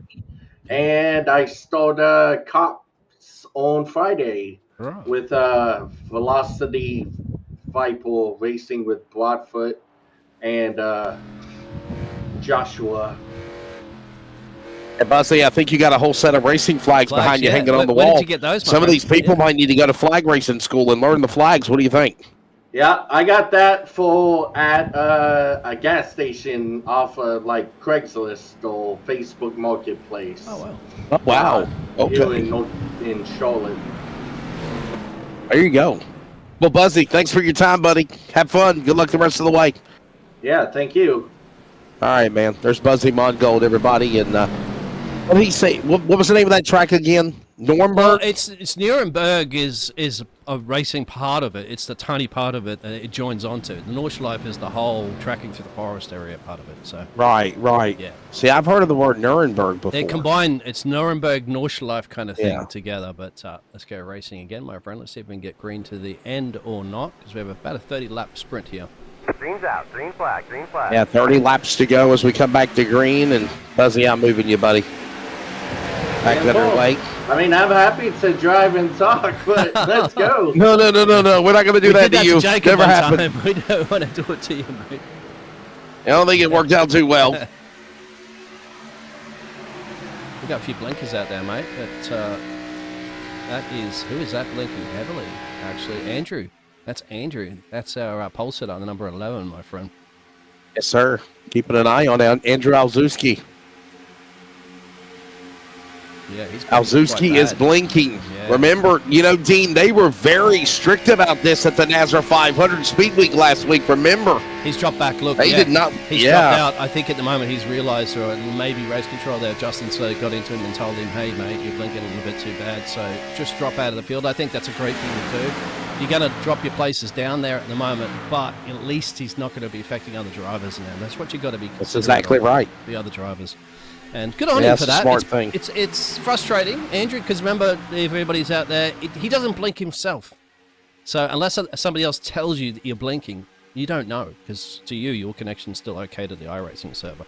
It might have, and I could probably show this for a quick second. I don't usually do that broadcasts, but if I can move that camera thing for a second, you see that little indicator up the top right-hand side there that's got little gauges on there? That's one of them will go onto the red. If I like my that. connection I goes like it, really yeah. bad, and that's what will happen to the drivers. So if they have that up, they might know. Aside from that, it's up to the other drivers and race control to let them know. It's awesome.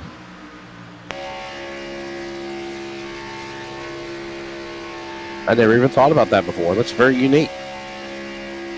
It also shows you the CPU going through the roof and all that sort of jazz if you're dropping frames, which is what I generally matters to me with that because of the broadcast. Still drivers on the lead lap, believe it or not now, because we have some drivers that come around the lucky dog. Robert Walton's gone back in. Joshua Suss is still 24 laps down, but he said he was going to come back out. He had massive amount of repairs to try to help out his teammates, plural. Now, real quick there, Wes, we'll kind of get an idea of these standings here and who needs it. Robert Walton needs points here. Brandon Schumann needs points. He's running in 13. Tyler Truex isn't here. Brandon Broadfoot needs points. And no Bobby Grant here this evening. So, their drivers, no Greg Vale. Joshua is not here this evening as well, too. Cornea. Buzzy is. He needs him. Dean Galliano. Dean. Just say Dean. Gagliano. Galliano, that's it. He is not here either for those points. So there's those drivers that do need crucial points and crucial results here with 26 to go.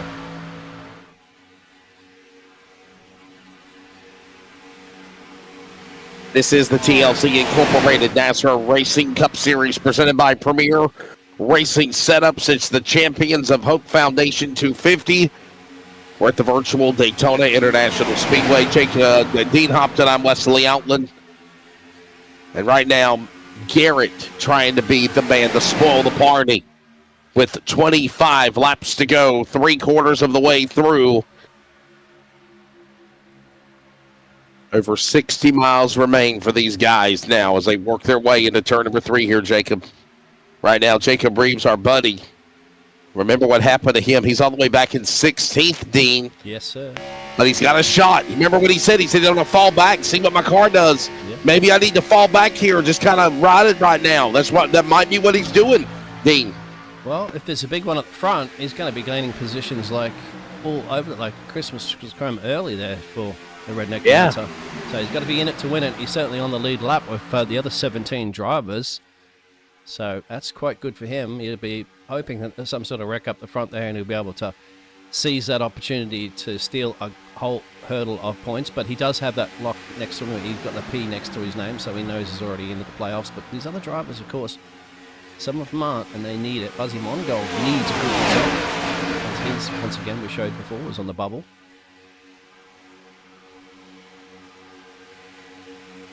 That's Clapper, I think.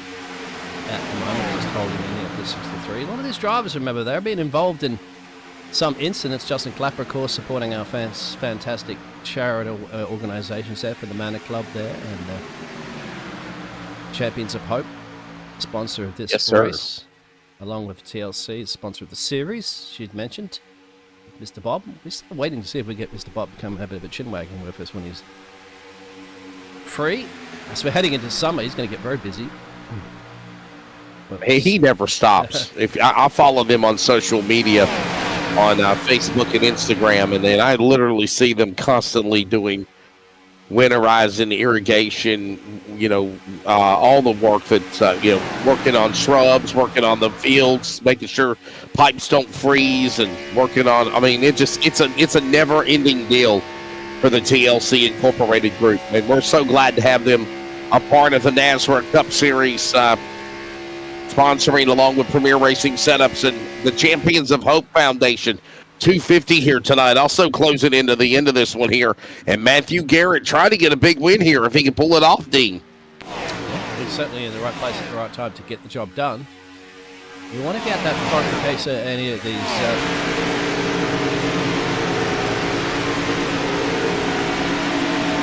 Uh-oh. Oh, come on. It did catch itself back up. Woof. Dean, come back. Dean, come back. I'm here. Okay. Yeah, that would be a scary moment for a driver. Thankfully, on a broadcast, it's stuff this a couple of times now, every once in a while, but the internet sorts itself out and catches back up. I think there's a certain time limit that you have before you're going to get literally kicked out of the race. So, touch wood, we're okay. It'll kick you out. But I can rejoin if it kicks me out, and we would just lose a couple of laps of action. Hopefully that don't happen. That's something you've really worked on behind the scenes to try to improve, to make these broadcasts. And thank goodness we had a stellar NASRA Speed Week for the 500 last week. But you did a damn bang-up job. A lot of people didn't even. I mean, I tried to let our audience know, but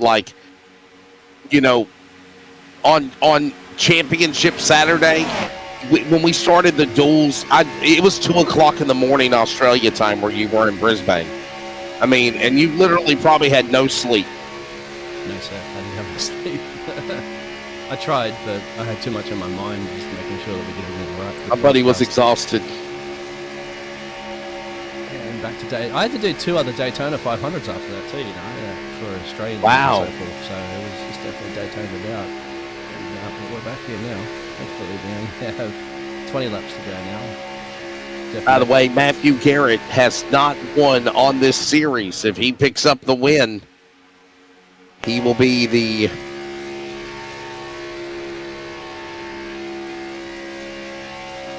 He'll be the 12th different driver to win on the series. We went 11 weeks. How cool was that? Almost. I'm sorry. We went 12 weeks. I'm sorry. We went 12 weeks with 12 different winners before, Dean, we finally had Octavio Rondoletto finally break through as a back-to-back winner. And then Jackson Wade did the same, who flipped earlier tonight, by the way. He won at Chicagoland on January the 29th. Well, if Matty gets the win, we'll ask him if he wants his MTV. I want mine. From New Egypt, New Jersey. And look at Burleson right back there in the dogfight as well. Yeah. He's in that battle, the 79. Where's Tony on our Tony? We're not having Tony in here, my friend. Must be. Who was this? Tony Burleson? Yes, it's Tony, Anthony Burleson. He's in 11th. Oh, I was looking for Tony. Thank you very much. So he's really locked in. It's Brandon currently in P3. This would be huge for him. Yeah. This is what he needs. He needs to get up there and get this race win. If he does that, then bingo, we have another driver locked in for the championship playoffs, which is fantastic. I wonder if we can get Bob actually for the championship race to come up and chat to us. We'll ask him. That'd be cool if we could do that for sure. No doubt about it. Yeah. Justin White, of course, who puts in a fantastic league. You heard him earlier, filling in for you, Dave Wesley, where you come back from the basketball commitments, and he's always happy to do that. I mean, he's happy to run the league and sort it all out, race control on top of it. He's happy to come up in the booth and help me out when required. So good on Justin. Does a lot of work for that. Sacrificing his chance to have a race as well, too, mate. But he does race, of course, in our other leagues here on the NASRA network, and you can see all the upcoming events that we do have almost every day of the week. And you mentioned no concerns of police survivors broadcast this Friday. They will be racing, but they'll be yeah, we're just off. We're taking off, actually. Yeah. Yeah, we got a lot of things going on. I've got a big basketball commitment. I know you've got some things going on with your family, and in addition to that, I think Jacob has got Valentine's Day with the wife. Valentine's Day as well, exactly. So it's quite nice to have the drivers, because you know the better half out there needs that time, because a lot of drivers put a lot of time in their racing rigs, of course, and just work and things like that, and spend your day with your romantic one. Yeah, so I'm single, so I'm not,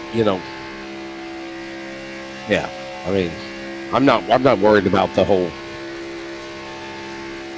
day of love. I think it's all blown out of proportion anyway. Oh yeah, I used to when so over dramatized in my opinion. We would do it like a couple of days earlier or a couple of days later, because everything's heavily inflated on Valentine's Day. If you go out to restaurants and things like that, it's like they'll up the price big time because everybody's going the same day. I would do it like to love everybody every day, right? Not just one day. And the way our society makes it be like you have one day to kiss up to everybody you love. The same way I feel about Christmas. I'm a Grinch. I'm a bah humbug. I don't care about presents under the trees. I don't care. I told you, Dean. That's why everybody got gift cards and money for presents for me. Like seriously, I don't play that nonsense. Yeah. I don't have time to go Christmas shopping, and I believe that our society makes Christmas be not what it's supposed to be about. Family and spending time together. That's right. Family, friends, loved ones. I like Thanksgiving because you get to eat and you're with family. Yeah, sure. Turkey. A lot of Vegemite sandwiches for you on Happy Turkey Murder Day, right? Little Vegemite sandwich with turkey on top. We don't do gifts at all, as well. We just it's good. We just get together and hang out. Exactly. Yes. So that's what it's all about. Garrett's up in front. He's trying to get some big presences. He's run down Andrew Alzewski as well. Alzewski had some serious blinking issues. Yeah, and look at Garrett in the lead. Burleson, Broadfoot up to third. And I will say this much. What is it? The top 6, top 8 are separated by 3/4 of a second. 0.7 of a second right now. There they are. Anybody in that pack could win this race, Dean. Yeah, Buzzy needs his crucial points as well, too. We spoke to him before. There's Buzzcam. He knows he needs to be up here, and if he can get the race winner, he'd be better. But he's in it. He's got Jeff Merck in his tailpipe. He's making his way back up through there. Bo Tiffany as well is in P8, and that's good for Bo Tiffany being involved in that earlier incidents, plural. There's a couple of them that Bo's been involved in. And Bo Tiffany also on a stage break. The stage 1, if I'm not mistaken, they got that victory.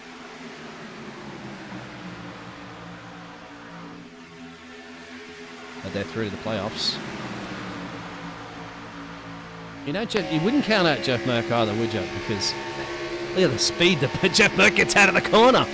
Bang, gets past Buzz. Look at that look on his face, guys. I love it. I love the look on his face. He takes Chase. He's about to take Matty around the outside. He must have somebody pushing him behind. No, he doesn't. Look at the outside lane. He's just getting running at the moment. There's Brandon Broadfoot on the inside. Just as I went on board with Jeff Burke. Oh! He's just, he's going to be to the front in no time, my friend. Has anybody managed to give him a push? Not just yet, actually. They're not right. That's Bo Tiffany. And we have a wreck. No, look out. Trouble. Yellow flag is out. Get out as we got Albright and some other cars spun. Brandon. And the yellow flag will fly. More cars pulling away. Look at this. Oh, boy. Chase and Brandon might have got into each other. Is that Broadfoot? Yes, it was Brandon Broadfoot. Oh, no. And Brandon needs his points crucially for his championship hopes. Kristen Bruce, I sent you a friend request on Facebook. I think I had some people on the Bruce family try to add me, so I sent you a friend request. They get into each other. Oh, there, doesn't it? I'm not quite sure if the Oh, 5 got no. into him, mate. Look at Broadfoot spinning to the bottom of the racetrack. By the way, you can add me at Wesley S. Outland if you wanted to on Facebook. So anybody else out there, look at this, man, our Chico, California man, Brandon Broadfoot. No sponsors on the double deuce, and look at the contact there. Yeah. Oh, man. And that's, did he keep it out of the fence? No, that's a bit of a leak into the fence, and there's a bit of a chain reaction of cars after that one. Chase Albright also had a moment. Let's have a look at Chase. You'll see here's the another accident look just at up it. the road. Wow. Yeah. And the 5 gets into Chase there. Turns him. And is that, that's not, no, that's Buzzy. That's Buzzy. Buzzy Mongold also needed a good result here, my friend. He had nowhere to go. We'll go back and look at that. Buzz had nowhere. He was running his own race here. You see that accident happen up the road. He goes to the outside. Ooh, unless he just got into the 49. Yeah, Justin's going to have to look at that one too, mate.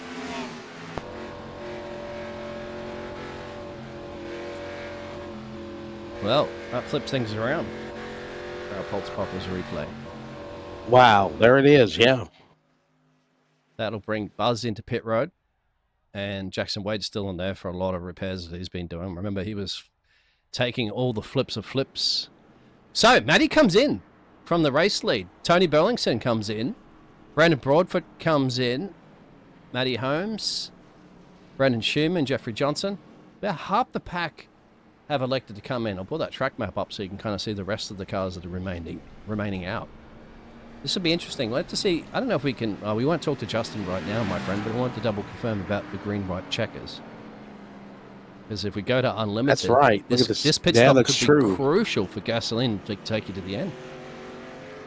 If we have like 3 or 4 green-white checkers, mate, remember, gasoline's going to be a bit of a problem for some of these drivers late in the race. A pit stop and possibly a money stop, definitely for everybody as we are working our 8th Serve Pro caution with 9 laps to go. The finish of the Champions of Hope Foundation Mania Club 250 next from Daytona. Stay with us.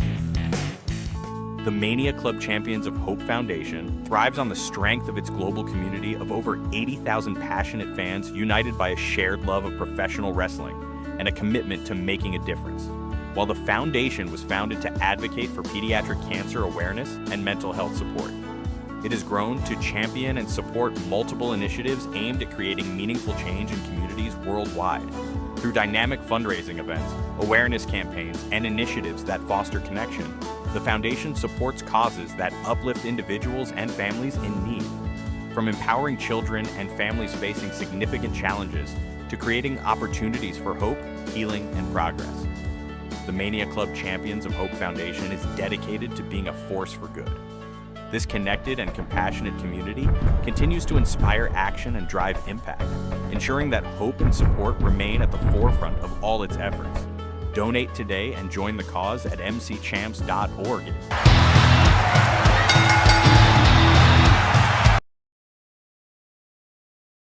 Hey, Bob Carr here with TLC. If you have an outdoor project that we could help you with, we have 0% financing for a year. So if you have a project, you won't be using your money, why not use our money? It doesn't cost you anything. Now's the time to be thinking about that project you always wanted to get done. It might be a lawn sprinkler, might be outdoor lighting, might be drainage, and or maybe outdoor holiday lighting that you need help with. Now's the time to be thinking about that. Give us a call at the office, 410-721-2342, or hit the link below to find out more about TLC's financing options. TLC is the best in lawn sprinklers, outdoor lighting, holiday lighting, yard drainage, and more. Let us take care of your project. Get your free, no obligation estimate from TLC today. Hey, Bob Carr here with TLC. Hope you guys are enjoying this race. Let's take it down to the booth and get updated on what's going on.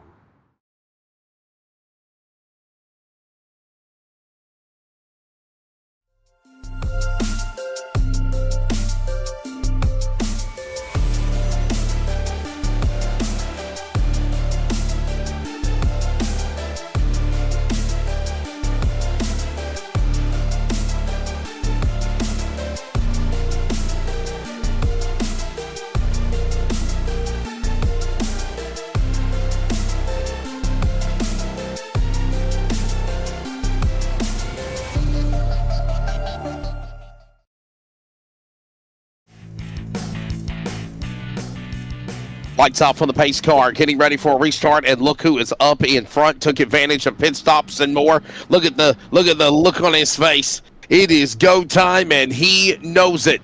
Jeff Merck, Punta Gorda, Florida, number 60, looking to be the new man. Up in front is Jacob Reeves.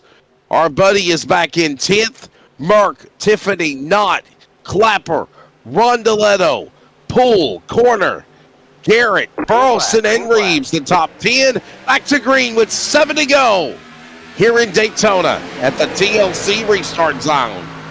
Restart zone. That's a down. Cody Knott's here. Check it out, 26. How's that for fantastic? Cody Knott just been quiet through this race, slowly chipping his way through. Been keeping out of all the incidents as well too. So this could be a great moment for Cody Knott here, if he can get past Jeff Merck for the win with 7 to go. But we do know we confirmed we do have 3 green-white checkers. There will be 3 attempts. Yep. Yeah. Yep. Some of these drivers went down on lap 69 and lap 70. So if we do go to full green 3 of those green-white checkers, that's going to be a little tight on gasoline for those front runners. Oh, Justin Clapper's going all over the place, my friend. He's getting pushed hard by Octavio. All over the track. Justin Clapper fighting on the outside.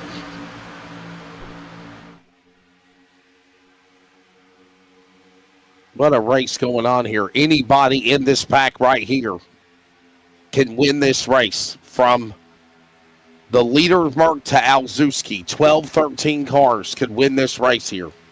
16, my apologies. They're all right there with each other as they come to the line. Look at it. 5 to go. Dean, this time by 5 remaining. They're getting antsy at the background, my friend, because they all want to start shuffling themselves around and get some good positioning, especially Brandon Broadfoot on the outside.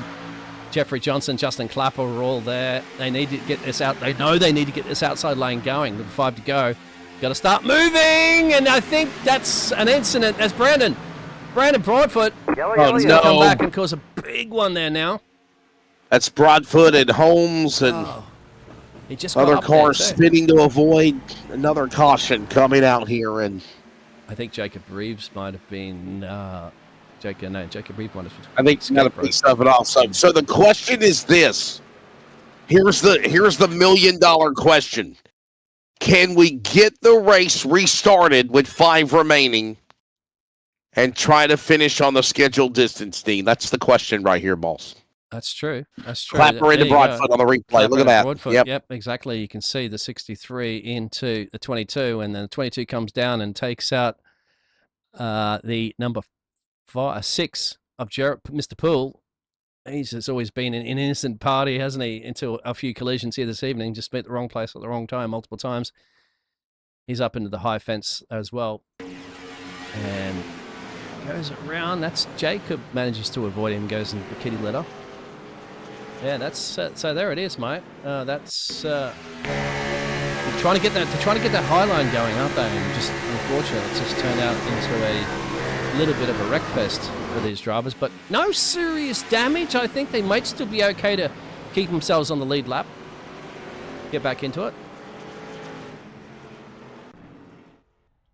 Instant replay presented by Pulse Poppers, and so there's Gerald. Wow. And there's Buzzy. And Jackson Wade's still sitting down in pit road. I think he's retired from the session at the moment now anyway. But that's it. The rest of the drivers are staying out. You need to stay out. And that's a big question. You said 4 to go now. At least a lap. Who's your pick to try to win this one here? That's the question, right? Can we get back going? See if the caution lights come out now on that pace car as we cross the line. With the yellow, in race control, they can do that. Nope, we're going one more. Yeah, they're going to at least go one more lap, so we do have drivers coming down into pit road. Matty? Yeah, we do, actually. Broadfoot, Holmes, and others are pitting. Yeah. Look at that. A lot of cars. Jackson Wade, 2-time winner this year. He's on pit road. They still have time. There's Buzz. He'll be sitting there crunching out what he can do. He needs these. That's not Buzzy Mongo. That's Jackson Wade. Buzzy Mongold's the 3rd car behind in the camouflage car. Yeah, no. So we see Mongold is on pit road, though. He is. Yeah. Burleson's on pit road. Albright's on pit road. Justin Clapper. Burleson not on pit road. My apologies. That's actually Walton, the 66. And there's Clapper. Justin Clapper. Here's a look at the drivers that are on the outside looking in, trying to make the playoffs. And remember,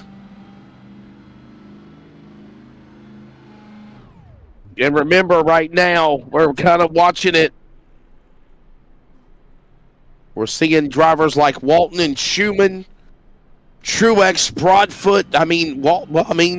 Brandon Schumann, you might have a shot. I saw Schumann say playoff hopes are over. Here's something to think about. Greg Vial did not show up. Schumann's a lap down. Mongold is behind the wall. Oh, Schumann is a lap down. Walton's behind the wall. Oh, wow. He's out. Out. Man. Yeah, I don't know. We got to see how the chips fall then. Man, that sucks. He's still showing himself in 15 position because of the amount of laps some of those other drivers are down, but I don't see him out on the track anywhere, so that's unfortunate for Brandon Schumann because a couple of little points could have made all the difference because we know that Greg's not going to be here. We know that Joshua's not, Buzzy is, Dean's not. So I'm just wondering if he could bring it home, but maybe the car was too damaged. Brandon, what? Because the car's just too damaged to get out there and just finish the race? I was just wondering because that could have been enough points. I'm sure he knows more than we do, my friend. I'm sure he wouldn't throw it away like that if he didn't have a shot.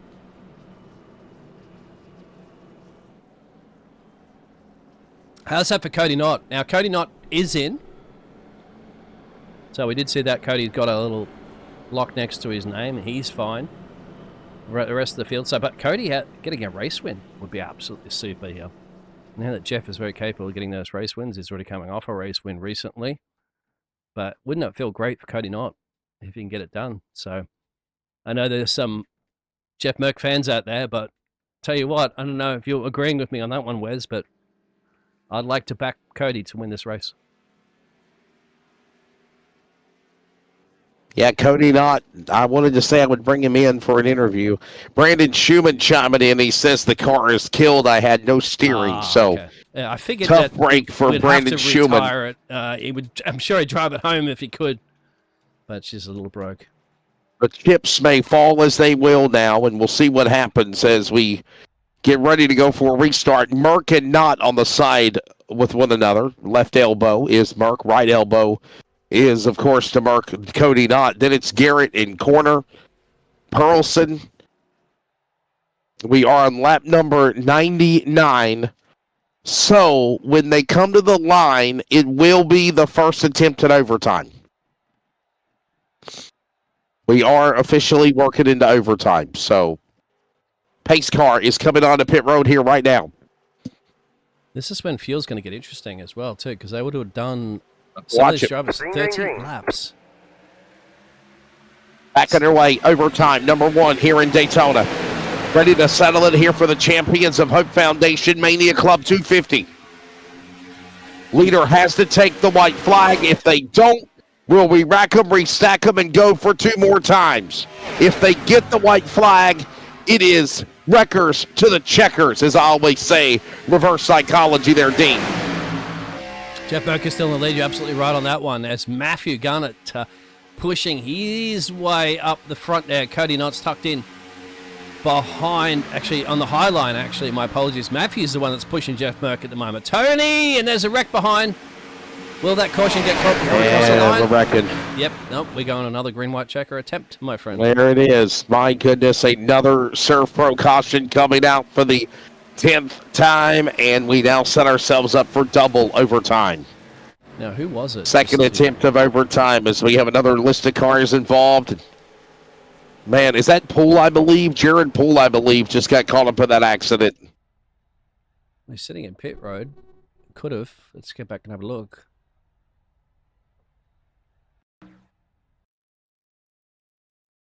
Oh, he was sitting in pit road during the whole thing. No, it's somebody else. My apologies. I missed it.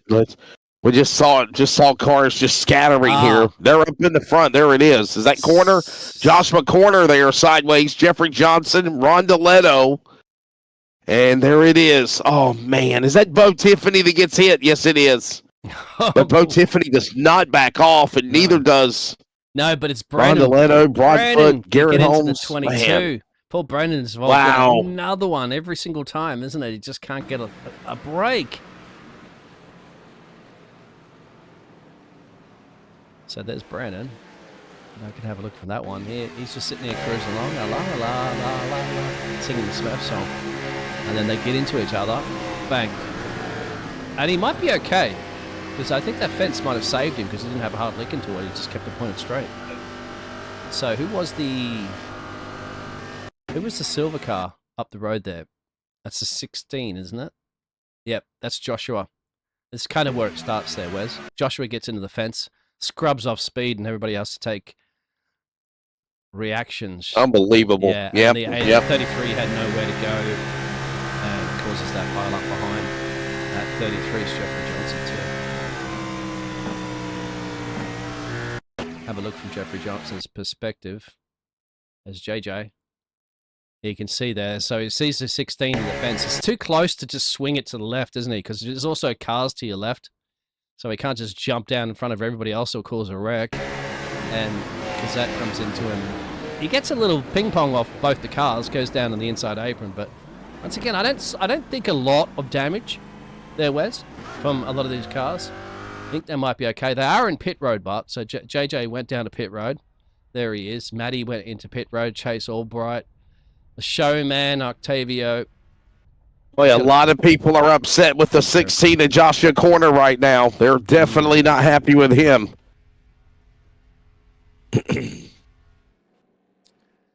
Well, it's a racing incident. He's in the fence, and He got nowhere else to go, isn't he? I mean, it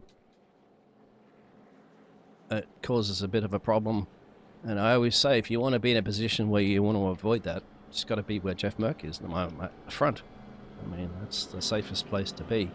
Jeff is his own, kind of his own worst enemy, himself and Matthew. If they get into each other, then it'll give an opportunity for everybody else.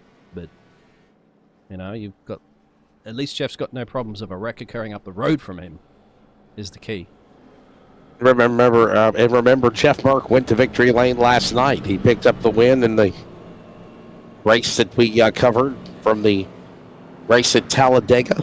This is the thing now. Yep, you're right. This is the thing that I was kind of mentioning. I am curious. I don't know if we got a chance to chat to anybody there, Wes, but how are they on gasoline? Because, once again, Jeff Merck, the last time he's been down a pit road, and I'll show that, was on lap 70. Lap 70.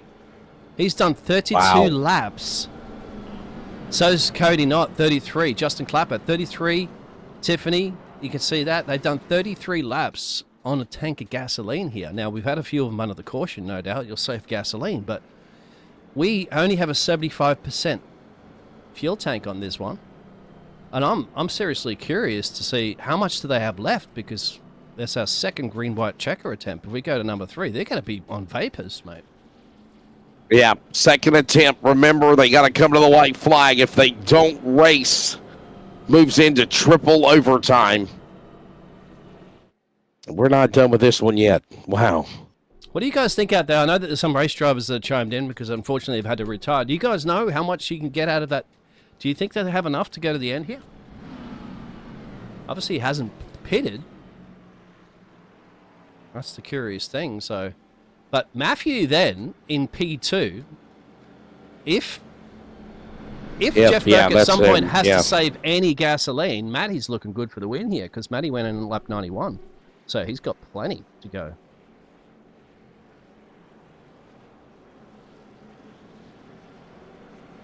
I know that some people are talking about these cars.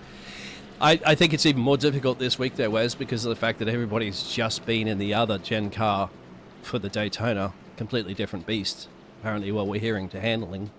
So probably a lot of drivers are just exhausted from the Daytona week, that they haven't really had a chance to put a lot of practice into these cars this evening. And hence the reason why some of the drivers are having a few more issues than probably they regularly would. Merck in the lead. It is Merck, the number 60. We're getting ready for double overtime. Leader has to take the white flag for green checkers, flag, wreckers to checkers. If not, we'll go for a third attempt. Back to green. TLC restart zone. And we're spinning tires. And that's corner again, the 16. Boy, oh boy, you about spoiled the party for Cody Knott and others as they work into turn 1 here, Dean. Yeah, that one almost pole shape. Almost had him wrecking across the line before we even got around there. But Matty in the lead there. Jeff Burke's dropped back to P4. Tony behind him. Garrett in the lead. Garrett's in the lead.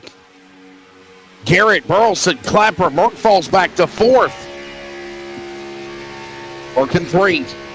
Got to come to the white flag. Will they get there is the question.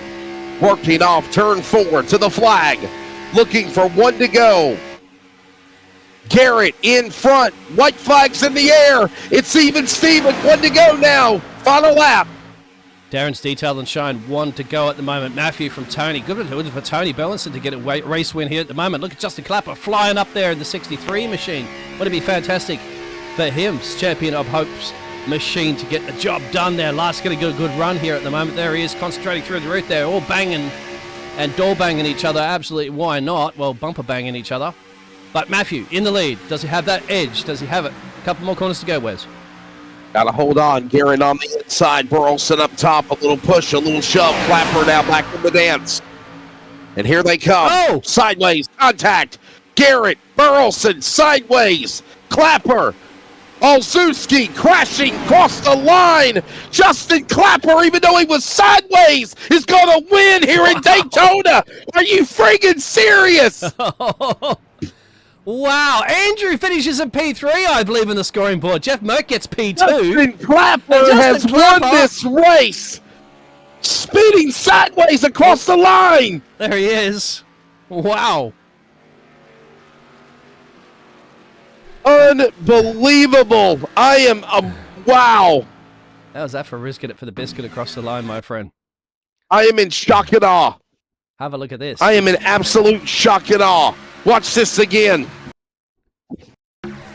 They get into each other. Contact. Wow. Clapper, Burleson get into one another. They get into the 19 of Garrett. Hope's dash for MTV. Go to bed. It's your bedtime, Garrett. And then all of a sudden, Clapper and Alzewski make contact. And then look at Merck. Look at Tiffany. The push. Look at this at the line, Dean. Unbelievable. It looks like it there that he doesn't have it, but we'll go to that start. Look at him fight back. Cam. Look at this. This is close. Oh my goodness, this is so close.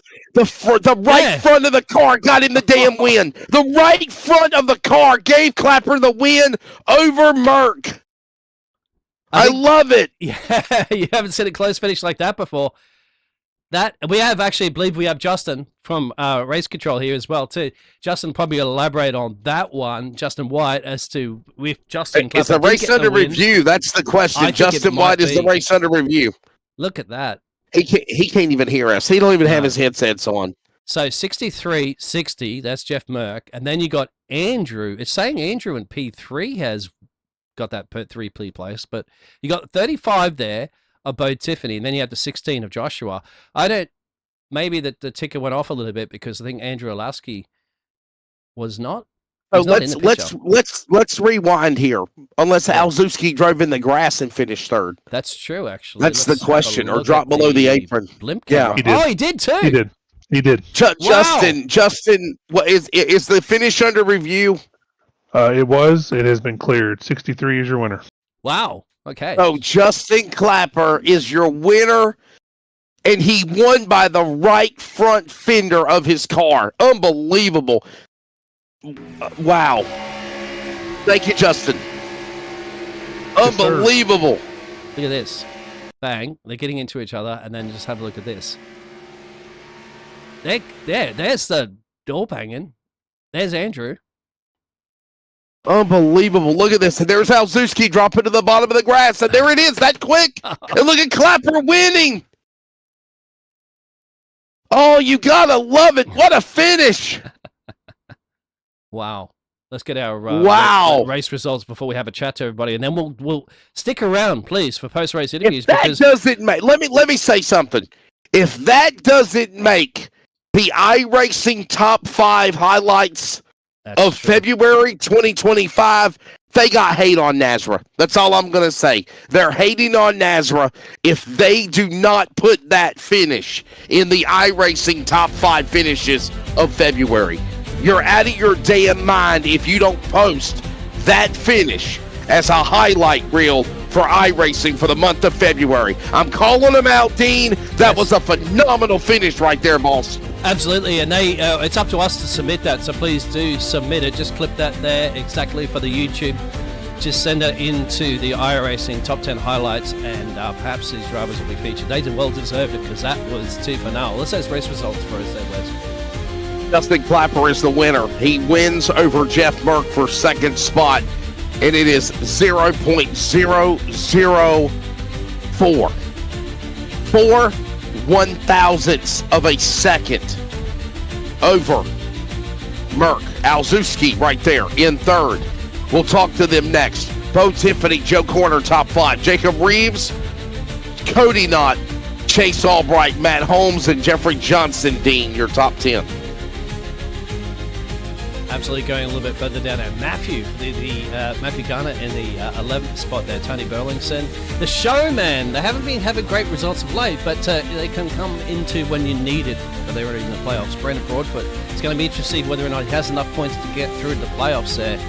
With the number 22 car, Robert Walton, and Jared Poole there, who was just in the wrong place at the wrong time a lot of the time there. Brennan Schumann said he was saying his playoff playoff hopes may be gone, done and dusted. We'll soon find out. But Mongold's Ensign eventually finished in P18, unfortunately, after running up front many, many times on that one. Joshua Suss had an earlier incident, but repaired the car, still manages to finish the race, 24 laps down there. Jackson Wader, we retirement, and Michael Larch round out your top gladiators for Daytona.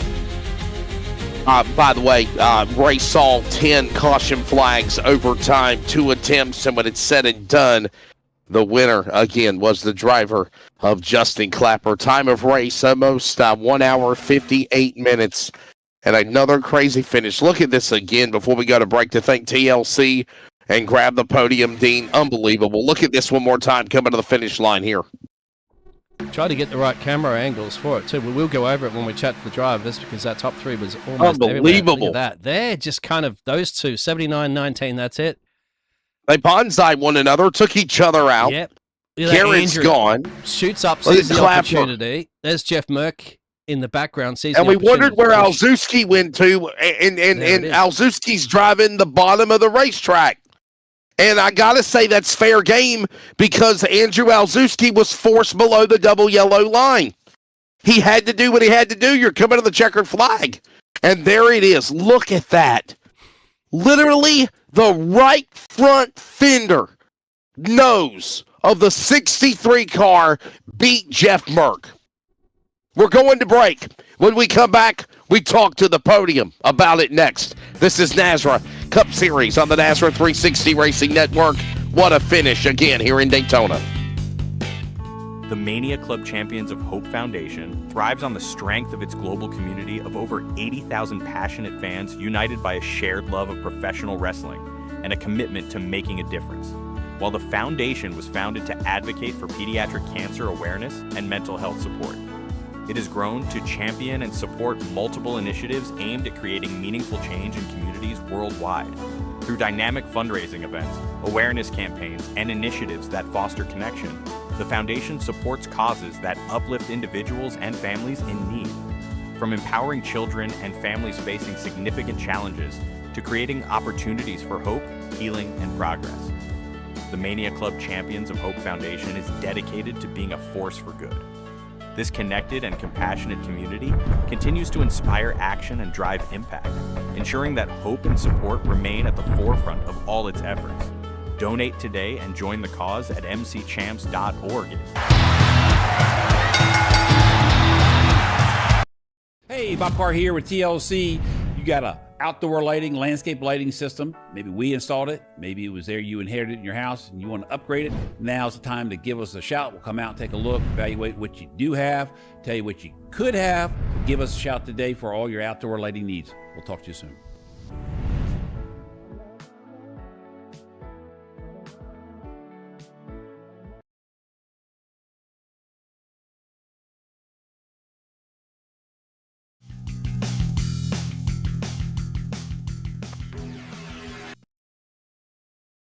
We're back, and look at this one more time. Unbelievable. And I am understanding jokingly that there is a formal protest being filed on how much paint was put on the wrap job of the number 63 entry of New Jersey's Justin Clapper. We'll have all the details on that in a moment. But Justin, what a finish, dude. You win. Unbelievable. Man. It really is unbelievable. And I was saying to you guys before we went on the air that it's bittersweet. Was really the goal there was, as you saw in the replay, was to push the 7-9, my teammate, across the line, and I tried to get as square as I could to him, but whatever was up with this setup tonight was definitely difficult for all of us to drive, and it definitely cut around on him there on exit. So I hate that happened to him, but man, am I beyond proud to keep my word this year for Mania Club of putting them in victory lane. So pretty damn cool to do that in their title sponsored event. Yeah, man. Obviously, the exciting people behind the champions for Hope Foundation, and then of course Mania Club, and having the car up in front at the finish. It's like where people say that NASCAR rigs stuff with the storylines. You can't make this up. You won by a front nose in the car that sponsored the race. It's phenomenal. I mean, guys, I was wrecked twice before lap 20 of this event. I had That's right. 4 minutes and 50 seconds of damage that was optional with about 2 minutes required on top of that. So it's why I say to a lot of guys, and I try to tell my teammates, never back out of the session, because you really never know what's going to happen in these races. And it's worked out for Tony a lot this year of coming back and getting top 10s, because sometimes all you got to do is finish to work your way up the points ladder. And I could have bailed out there on lap 20 with the amount of damage I had, and here I am sitting in victory lane. So you never know. Dean, you got anything for Justin? I know this is a special moment for sure. No, I think Justin, absolutely fantastic, my friend. It couldn't have, this race win couldn't have happened to a better bloke and a champion of this fantastic charity that you support. I really appreciate that, man. Thank you guys for all you do, man. I've been waiting a long time for a league win. This is 4 years in the making of getting a points win, so this is pretty damn cool. And Justin Clapper, by the way, let me clarify that. We've not seen him in victory lane since he won one of the non-qualifier racers at the duels at Daytona back on October the 9th. So, Justin, it's been a while, and it is your first points win in the NASRA Cup Series. You now make the 13th different winner on this series. How competitive is that? It's insanely competitive. I mean, even with the smaller size field, I believe this is maybe the smallest field we had all year with 21 guys, whatever it was. And I mean, there's never a moment. I mean, I'm telling you right now, there's a reason I come home from work and don't shower before one of these events, because I'm sweating on this thing every single week. These guys give it their all, and it doesn't go unnoticed at all. I mean, there's not a untalented driver in this field. They all could have a chance of winning every week. It's pretty incredible. Well, buddy, before we let you go, obviously thank your sponsors, and I will see you in the playoffs next week. You're in the playoffs. Yes, sir. Thanks, Mania Club and Champions of Hope Foundation. Make sure to go to mcchamps.org and donate today and help us raise our money in time for WrestleMania at the end of April. So thank you, guys. Thank you, NASRA, and J-Dub doing everything he does up in the booth. My teammates, Brandon and Tony, thanks for sticking with me all season long, and we'll see how the playoff points shake out for those guys, and we'll go battle for a championship. Unbelievable. Justin Clapper again of that Mania Club Champions of Hope Foundation, entry number 63 out of Manahawkin, New Jersey. He is the winner here tonight in Daytona in the race that sponsors on his car for the kids, for the Mania Club, for the Hope, and of course the Champions of Hope Foundation. Jeff Merck, protest under formal review. As you said during commercial break, you'll settle for second though, and I don't think it's going to stand. But you're happy with silver. Yeah, I'll take a first place and a second place on back-to-back nights. So it's not a bad night for the C.O.P.S Motorsports team, so I'll take it. And I'm kind of happy for old Clapper. He has a good organization on the hood of his car, and he deserved it. So good win, Mr. Clapper. Jeff, I'll tell you what, man. Take us to what was going through your mind on this last lap, last corner, when they all got together. What were you thinking? I mean, it's kind of like the parting of the Red Seas in the Bible, right? And I mean, you just went right up the middle. Yeah, if Clapper would have gave me about another foot, I would have been able to split them, and I think I'd have got the win. But they kind of banged off of each other, and then they got sideways, and then I got clipped and got turned sideways. I think what saved him was Bo Tiffany pushing through him. It's what got him to the start-finish line before me. But, yeah, it was good. I saw him sideways, and I don't know if y'all have. I thought I'd won the race, to be perfectly honest with you, and I kept looking up at my standings box, and it showed Justin Clapper first. So I was like, that had to be really, really close. So, and if you look at it, it's about as close as you can get it. Yeah, I kept literally thinking myself that it was going to change, and it never did. And then we went back and we freeze-framed and we checked it with all the great camera angles that Dean has, and you could clearly see it happened quick, but by a front nose of a car. I mean, that's luck. That's luck, Jeff. Bottom line, I mean, he was racing hard, but I mean, you know, if you wanted to be honest, you probably would say Jeff Merck should have won this race. But the angles, the cameras, all of the features show that it's a different story, and it's by the front nose of a car to do it. Yeah, I mean, I kind of beat myself too. Like on that last restart, I went my shifter. I tried to. Sometimes I try to shift too fast, and what I did is I went from second to fifth, and these cars don't have a fifth gear. So then when you press the throttle down, it's not in a gear, so it tacks out. So then you have to wait for the tack to drop back down and then put it back in gear. And by the time all that happens, you get ran over, and I lost so much ground. And then the 16 I don't know. He just refused to push me for like that whole last lap. So I don't know what was going on there, but they started. A lot of people are mad at corner. Yeah, so it was. I don't really know if it was. I'm not going to say anything. I'm just going to say, I think he caused himself more than he caused anybody else. So, it is what it is. If I ever need to push him, I guess I'll just return the favor.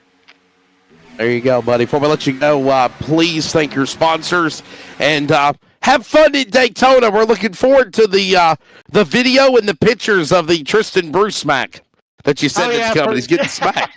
Oh, yeah. I'm going to smack. As soon as I walk up to him, I'm just going to smack the dog pee out of him as hard as I can.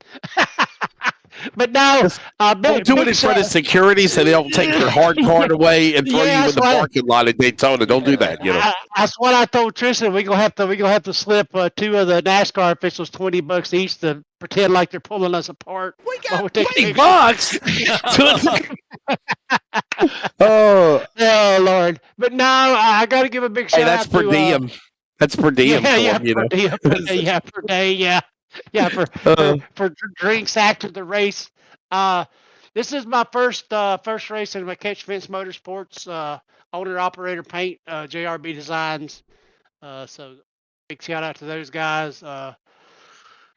NASRA 360 Broadcasting, you always do a great job. Brady and all the admins, they do a great job. Bruce family for rooting me on in the chat. Tristan sitting on the beach somewhere with his how's the soul go? Soul go? His ass toes in the water, ass in the sand. Ass in the sand. Yeah. Yeah.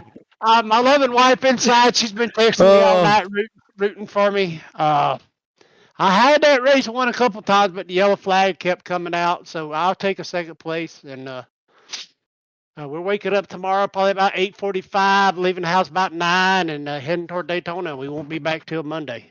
Hey Jeff, according to Dawn, your wife, your nickname is NMM, No Manners Merc, after the PP analogy. What? Because I said I had to go piss. What should I say? I gotta go tinkle. I'm a grown man. I got to pee. I got to pee. Oh my God, this is going downhill. Jeff, have fun in Daytona, brother. Thank you, man. I will see you. Thank you, buddy. Yes, sir. Ladies and gentlemen, that is Jeff Merck and him and the family, the wife Dawn and the Bruce family. I think Tristan and they're all meeting down in Daytona. Pretty cool. He'll be working with that Clay Greenfield truck in the 95 Craftsman Truck Series. Remember, that race is on Friday night. Here's a look at the replay. Somebody was asking what happened to third. Third place goes to Andrew Alzewski. And I think he got a little too far ahead on the last lap, Dean. So we need to fast forward it a little bit. It's fine, but we'll get to chat to Andrew, and he can explain what happened on the last lap. Andrew, you are third place because... Look, you had to drive in the grass. There's chaos in front of you, right? I mean, it's fair game. You put the FedEx Hamlin car lookalike colors in third. How you feeling? Man, feeling good because just besides that last lap, that whole race was up and down for me. Got into It that was, wreck yeah. early in the race. Had to fix a lot of damage. Went a lap down like 2 times, I think, and so I even have a chance at that. Coming to the checkered line without seeing any cars in front of me. I was like, "Is this even real?" I think Merck was the one that gave me a push at the end there to even get up there. So yeah, I have no issues with how that race ended for me, at least. Yeah, just happy the way it ended. And here it comes. Yeah, we're just watching it. Working through the tribal. Look at this. I'm looking at it. You got to remember too. That's why I wanted to go back and show that white lap, because he came back through the field there. You were like, I think 6th or 7th or something. Yeah, I think you it started just 9th. nailed it. Somehow found an extra gear, and then bingo, slide. Doesn't matter how you get across the line, my friend. Forwards, backwards, upside down. You came down the infield there. You got it done. I think they even count that from the angles. The infielders even had a little bit. Yeah, well, I mean, his car crossed the line. I mean, whatever angle it is, whatever part of the body of the car crosses the start-finish line, it is what it is. And again, fair game. Your front nose crossed the stripe, and you get 3rd spot. I mean, that was again, Andrew. Was that your only option? Did you feel like that's what you needed to do? Did you stand in the gas to try to get towards the finish line? What kept the momentum of keeping that car going forward, even though you were sideways on the bottom of the turf? Yeah, my foot didn't come off the gas there. I was just going for it, hoping that somehow, some way, my car would be a little bit farther than the others. But yeah, that's why I said I'll take 3rd. If you look at this angle too, it doesn't really give it justifier, because if you actually look at this angle here, it looks like Bo Tiffany has a nose ahead of you, and then the 16 of Joshua has a nose ahead of you. But it's a little Must be curved in the grass or something. The camera's offset it a little bit, so if you kind of look at if the camera was a little bit off to the right, you'd see that you actually. The cameras might be at a different angle here. Yeah. So, and by the way, I do want to let everybody know. The replays are all under review. Obviously, right now they're saying officially that the winner is Clapper. 2nd place is Jeff Merck, but there might be a question about 3rd place. But right now, unofficially, and they're saying it is Andrew Alzewski. And I'm sure that Justin White and the powers that be with NASRA, they will go back. They'll check it again. But I'll be honest with you, Andrew, that was just a hell of a finish. I mean, that was just awesome to be a part of. Yep, can't agree more. Well, buddy, before we let you go, man, what's your take going towards the playoffs, carrying that momentum towards the playoffs, and starts next week at Vegas? Yeah, for sure. I mean, I had a pretty good regular season. I was kind of up in the points for most of it. I never got a win yet, so maybe that'll come somewhat soon. But yeah, just kind of keep on being consistent, not getting in those early wrecks that I seem to find myself in, and just kind of see what happens. All right. Well, buddy, before we let you go, please thank your sponsors. Yeah, no formal sponsors, but I know I have some family watching. My girlfriend's in the other room. She was probably more excited than I was at the end of that. I heard her probably a couple seconds after it actually happened to me. So. Yep. But yeah, boy. Thank everybody who's watching, and you guys for putting on a good show every week. Thank you, my friend. Andrew Alzewski out of Rockford, Illinois. Ladies and gentlemen, he'll be getting ready for the playoffs as well as everybody else. And holy camoly to close it out tonight. Dean, what a race finish to get us ready for the playoffs. Playoffs, yes. The playoffs start next Wednesday, and we're at Vegas. And what a crazy way to end the regular season. That's all I got to say. It started at Daytona. It ends in Daytona for the regular season. And one monumental, unforgettable finish I don't think I'll ever forget. I don't think so. Make sure, please, to support the NASRA network and submit that to the iRacing Top 10 highlights of the month as well. Yeah, I don't know how you do that. I don't. What do you do? If you just type in Google how to submit videos or clips to the iRacing Top 10, and it will tell you. Okay. They have a link on their webpage in order to do that. So that would be fantastic for the NASRA network. Fantastic for Justin Clapper, Jeff Merck, Andrew, Bo Tiffany, Joshua, Jacob, everybody. Jacob finishing P6, believe it or not, after that big wreck. Cody got P7. Chase Albright got P8. So it was absolutely amazing how these drivers managed to bring it home there. As you said, playoffs won't begin until Viva Las Vegas. Elvis will be in the building for that one. I believe. We've all lost focus. Thank you very much. So, Thank you. and we'll be back, of course, to present that one next week. We will not have We the will. broadcast of the concerns of police survivors, although some of the drivers will be participating in that. I'm sure some people will be in Daytona. We'll be back, of course, for DSR Electric on Mondays, and then Jacob and I and Wesley will be virtually heading to Daytona. Along with Jeff Merck, will be really there. We'll be at Daytona tomorrow night for drivers. the duels. The duels on Motorsports Mania. Network coverage tomorrow night. Coverage will begin around 6:50 Eastern Time, right before the drop of the green at 7 for the two Daytona duels. I think there were 60 laps, 150 miles each, and it sets the lineup for, as always, the Great American Race, the Daytona 500, and we'll have coverage of that on Motorsports Mania as well on Sunday at 2:15 Eastern Time in the afternoon as well. One more time, a look at the finish. Big thanks, as always, to TLC, Premier Racing Setups, NASRA, Justin White with the NASRA Cup Series, Brady LaBeouf, Cody Knott, all of our amazing people. Look at the finish. Oh, my goodness. Only fitting to have 4th of July music playing in the background. The fireworks were unbelievable. The finish. Clapper over Merck and Alzewski. If it's pending, we'll let you know. We'll see you next week in Vegas. For Dean Hopton, Biggles, I'm Wesley Outland. Take care. Enjoy the rest of your week. Enjoy Daytona. We'll see you next Monday.